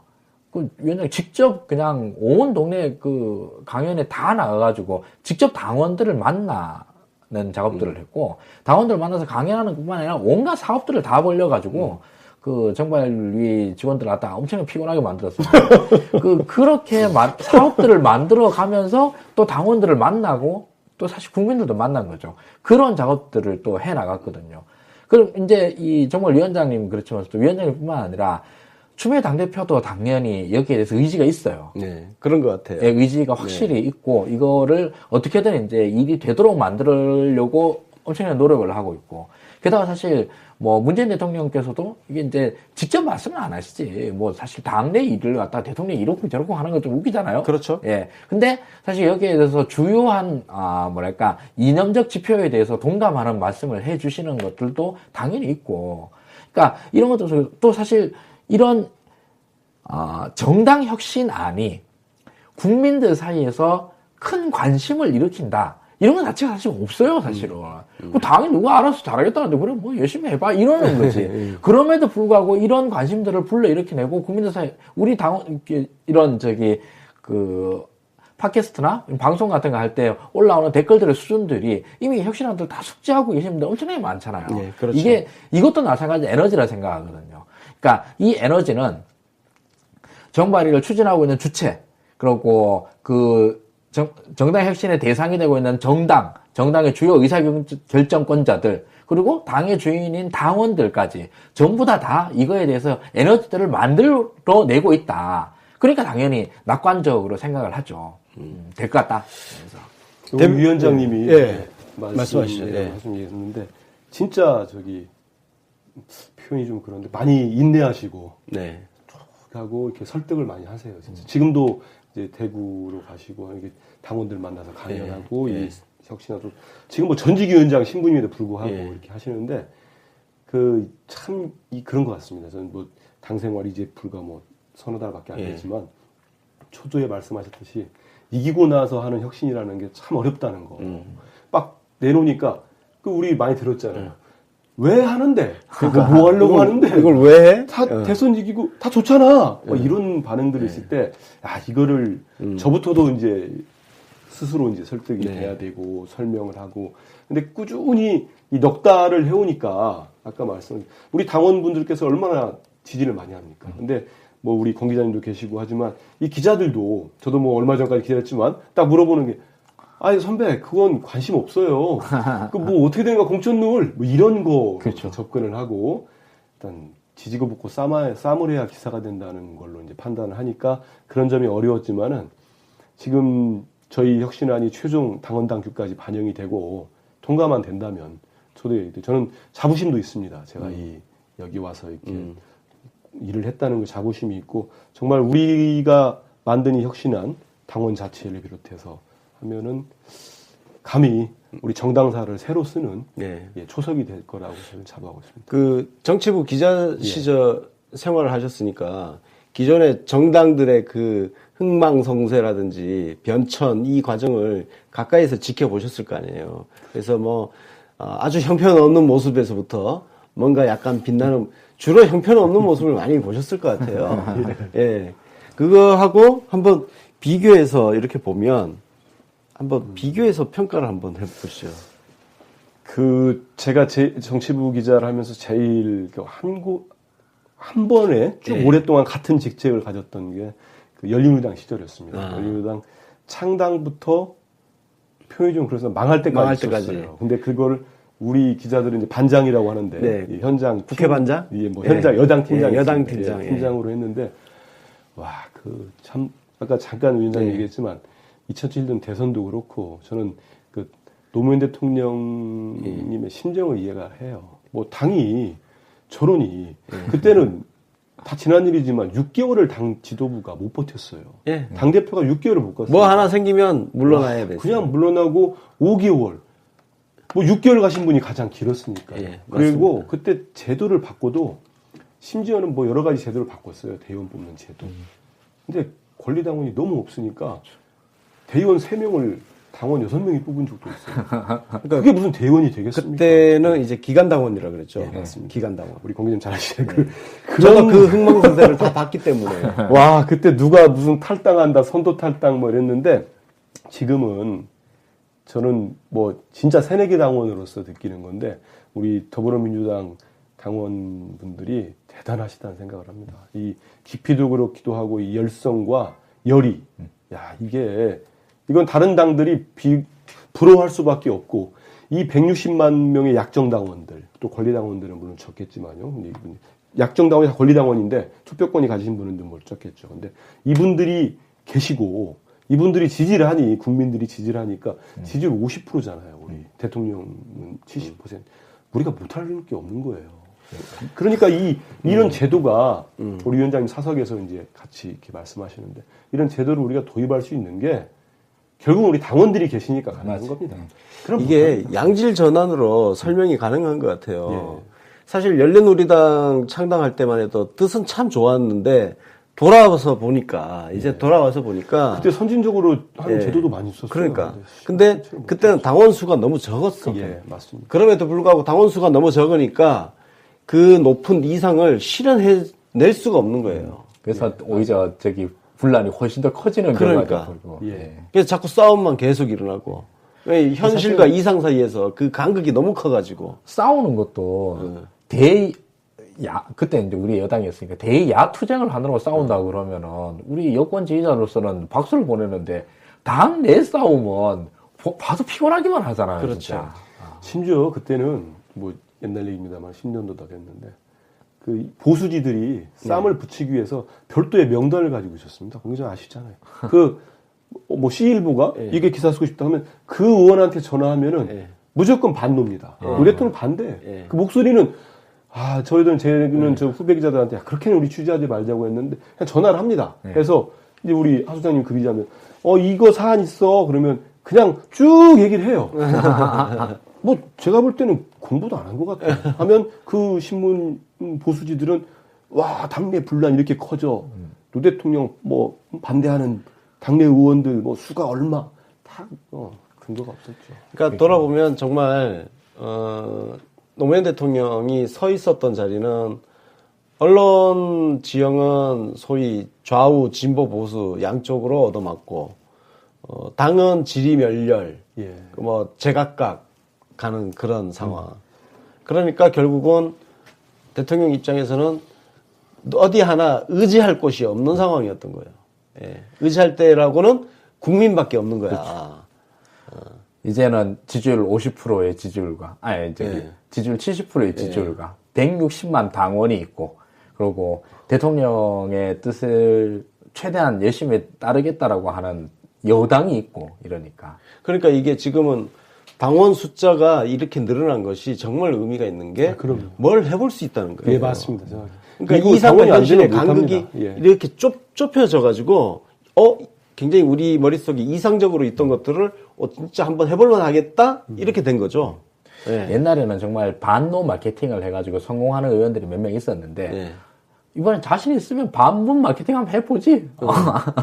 말씀 계속 반복됩니다만 이 당원들이 이렇게 당원들이 많으니까 정말로 당원 자체도 할 수 있는 거고. 그러니까요. 그렇죠. 권리당원의 10%가 발언하면은 전당원 투표하겠어. 아니 당원이 한 10,000명이면은 그 모양새도 우습잖아요. 말이 안 들어. 90만, 100만이 넘고 하니까 저도 참 대단하다고 생각합니다. 우리 당원들 전국으로 돌았잖아요. 네. 위원장님이랑 같이 혁신보고에 가보면 그 열기랄지 맞아요. 이게 갈수록 이제 이게 정착만 된다면은 큰 효과를 발휘하고 네. 더 민주당이 튼튼해질 거라고 생각합니다. 자, 그 정발위 안에서 이 혁신안을 만들어내는 과정까지 뭐 보니까 수많은 토론회, 워크샵 예. 뭐 이런 것들을 했는데 그 과정에서 그러니까 이재명 성남시장 그다음에 안희정 지사 쪽에서는 그 누구야? 이우삼 위원장. 예. 그리고 박원순 시장 쪽은 천준호 위원장. 예. 뭐 이런 식으로 다양한 의견을 견해를 낼 수 있는 사람들이 들어와서 이제 만들었단 말이에요. 그 과정에서 막 경론도 좀 일어나고 막 우리 흔히 상상하기로는 그랬을 것 같은데 실제는 어떻게 돌아갔는지. 저보다는 하소장 얘기가 낫지 않을까요? 아, 저야 뭐 당연히 저는 없었습니다. 없었는데 아니, 근데- 경론에 있고 집중 토론 저희들이요. 전체 회의를 이 기간 동안에 24번을 했고 24번. 워크샵을 3번 했습니다. 그러니까 참 많이 토론했죠. 저희들 네. 내부적으로. 워크숍은 뭐 1박 2일 가서 막 그렇게는 의원님들이 그렇게 계시기 못하고. 때문에 못했는데 아침 10시부터 저녁 8시까지 뭐 밥까지 먹으니까 10시에 네. 끝났고 그랬어요. 네. 그런 워크샵을 3번 했으니까요. 예. 나름 많이 했습니다. 근데 오히려 경론이라는 게 막 이거를 아니, 도저히 안 된다, 이거 없자. 이런 식의 의견이 나온 적은 제가 알기로 한 번도 없었고요. 그런 거 없었습니다. 예, 그런 거 한 번도 없었고. 일단, 그 뭐, 소위 말하는 개파라고 그래야 되나? 아무튼 그런, 뭐, 양쪽 서로 정책 입장이 다른다 하더라도 큰 틀에서는 대부분 다 동의했었죠. 예. 예. 그래서 이번 저도 혁신안 만들면서 그러니까 각자 입장에서 참 좋았던 것 같습니다. 이제 돌이켜 보면은 현역 의원들 같은 경우는 이제 뭐 지역구 의원도 있고 이제 박경민 의원님, 이재정 의원님은 비례대표고 지역구는 김경수 의원님하고 박광훈 의원님하고 한정희 의원님 계셨어요. 네. 근데 세 분이 또 의견을 전달해주고 또 원외위원장들이 또 계시고 하니까 상당히 조합을 우리 위원장님께서 다 이렇게 짜셨는데 참 괜찮다. 왜냐하면 그 목소리들이 또 우리 대전에 있는 배현미 의원께서는 권리당원이세요. 네. 그냥 아주 순수한 권리당원이신데 그냥 권리당원이 느끼는 거를 뭐 매주 회의할 때마다 올라오셔가지고 전달을 하고 정말 미안할 정도로 그 아시잖아요. 대전에서 새벽 기차 타고 10시 회의에 오세요. 오셨다 또 식사하고 그런 당원을 가진 정당이 잘 안 되면 제 진심입니다. 진짜 예. 이런 당원들이 계시니 우리 이런 혁신안을 우리가 만들어낼 수 있었고 저는 감히 잘 통과될 걸로 기대하고 있습니다. 그리고 또 토론 분위기가 다 그랬어요. 일단 일이 되도록 만들자라고 하는 게 전반적으로 다 있었어요. 그런 공감대가 있어가지고 이걸 뭐 그렇지 않습니까? 어느 한쪽이라서 또 이걸 파토내자 쪽으로 이렇게 의도를 가지고 왔었으면 얼마든지 파토날 수도 있는 건데 모든 참여자들이 일단 일이 되도록 만들자라는 공감대는 확실히 있었어요. 그게 이제 선거에서 이기고 하니 네, 맞아요. 그럴 수 있죠. 여유도 좀 있고 할 수 있는 거고요. 지고 하면은 서로 책임부터 논쟁 벌이면 미봉책이 될 수밖에 없습니다. 이게 그 유시민 작가가 정말 정당개혁 하나 외치다가 그렇죠. 튕겨져 나갔는데 막 격세지감이 느껴지네. 그러게요. 예? 그때는 우리 유 장관님이 참 힘들 때 예. 혁신적인 안을 냈다가 예. 잘 안 된 경우가 많이 있었다고 들었습니다. 결국은 그때 당원 숫자 부족이었던 것 같아요. 맞아요. 분명히 진짜 이 당원 수 특히 이렇게 열성적인 우리 당원들은 있다는 게 저 피부로 느낍니다. 이게 결국 우리 문재인 대통령의 업적이야. 그러니까 이 당원 수가 폭발적으로 늘어나게 된 게 2015년 우리 당대표 하시면서 엄청난 그 순환을 겪으셨을 때 그리고 국민의당 가 온라인 입당 사람들이 탈당하기 시작할 때 왁 밀려 들어왔으니까 우리 노무현 대통령을 만든 게 후단협의 활동이 활약이었다 그러면 지금 현재 더불어민주당을 만든 것도 역시 우리 국당 아저씨들 덕분이라고. 역행보살이야. 네, 맞아. 역행보살. 이제 대충 이제 거기 좀 정리하는 분위기인 거죠. 그렇습니다. 그러면 뭐 제가 이제 기억에 남는 일 하나 정도 말씀을 드리고 이제 저는 하고 싶은데요. 왜냐면은 저는 지금 쭉 이 활동 기한 중에 물론 혁신안을 만들기 위해서 뭐 이렇게 공부하고 우리 권 기자님도 아까 얘기했지만 제가 기자를 해도 제가 당원 당규집을 본 게 언제 있겠습니까? 요즘 봤어요. 당원 당규집을 이 파란색 기자들이 그걸 왜 보겠어요? 그걸 왜 보겠어요? 줄치면서 공부했어요. 근데 그런 거 다 떠나 제일 기억에 남는 게 광주에 우리 화수장님 같이 일할 때 광주에 이 당원 기업 1호 당원 기업 인증을 하러 저희들이 갔었어요. 혁신 보고회를 겸해가지고. 네. 근데 아주 젊은 그 이제 벤처기업 사장님이 대표신데 이분이 언제 당원이 됐느냐?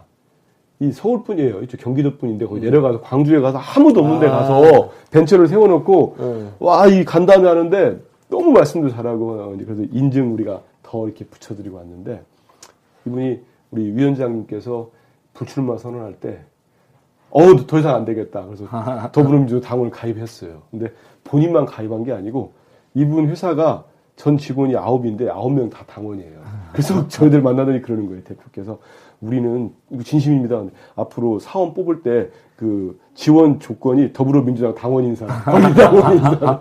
그리고 안에서 자기가 하면은 당원들이 회사원들이 아니 자기 직원들이 자기 말만 들으니까 당 대표를 따로 뽑아놨어요. 그 회사에 당 대표가 있습니다. 여성분이시는 젊으신 분인데 그분이 거기에 한 2분만 더 들어가면 대의원 하나 뽑아요. 그러니까 거기 이미 자치에 만들었네. 너무 좋아하더라고요. 대의원 그러니까 지금 9명이면 직원 1명만 더 뽑으면 그러게요. 대의원 1명 선출할 수 있잖아요. 와, 저 근데 이분이 물론 막 가니까 저희들한테 국민의당도 차마 옮기지 못할 욕도 하고 그러더라고요. 근데 이 열정이 야, 이분 같은 분들이 계시니 민주당이 되는구나. 그리고 문재인 대통령도 나오셨고 그런 아주 감동적이었습니다.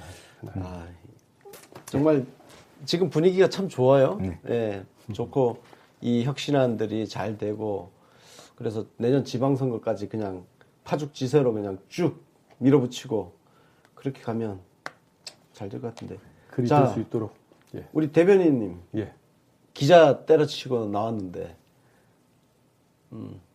정치 하셔야죠. 저기 그런 말씀 우리 위원장님 하십니다. 요즘 기자분들이 오셔가지고 저는 우리 애한테도 정치하라고 그래요. 하소장한테도 제가 정치하라고 막 옆에서 펌프질 막 하고 있어요. 최근에 우리 위원장님 기사 좀 몇 번 나왔잖아요. 뭐 보궐 얘기나 뭐 나오고 막 했는데 송파을 얘기 나오고. 근데 엊그제도 어디 저기 어린 기자분이 오셔서 막 경기사도 물어보고 했는데 위원장님 말씀 제 옆에 있었으니까. 근데 예전에는 진짜 막 권력 의지가 있어야 되고 목표를 둬야 마치 성공하는 것처럼 보였는데 지금의 정치는 그게 아닌 것 같다. 그런 말씀하셨는데 감히 뭐 이제 와서 넉 달 된 전 대변인이 거기 비유하기는 그렇지만은요. 지금 당장은 아까 말씀하셨는데 저도 상황에 따라서 근데 아무튼 뭐 지금의 이 역할을 잘 끝난 거에 지금 만족하고 있습니다. 그래서 다음 일도 좀 알겠습니다. 완전 백수가 됐습니다. 완전 백수 됐는데 뭐 우리 UBC 방송에서 고정 코너 하나 만들까요? 고정 코너 하나 만들어서 이 정발이 혁신안 오늘 말씀을 다 드려가지고요. 더 할 말이 없습니다. 제가 어떻게 되는지 내용은 뭐 오늘 다 훑었지만 한번 아이디어를 한번 생각을 해보죠. 알겠습니다. 대충 이 정도로 뭐 사실 우리 준비한 건 더 있는데 그냥 여기서 더 길어지면 더 우리 시청자들께서 힘드실 것 같기도 하고 저도 이제 힘들고 자 그럼 이 정도로 정리하도록 하겠습니다. 자 지금까지 좋은 말씀 너무 감사합니다. 아닙니다. 불러주셔서 너무 고맙고요. 이렇게 또 얘기할 자리를 만들어주셔서 자주 나와주십시오. 감사합니다. 고맙습니다. 하소장 오늘 수고했어요. 감사합니다. 소장님 계셔서 든든했습니다. UBC 시청자 여러분, 정치 신세계 청취자 여러분, 다음에 또 더 좋은 방송 준비해서 찾아뵙도록 하겠습니다. 감사합니다. 고맙습니다. 고맙습니다.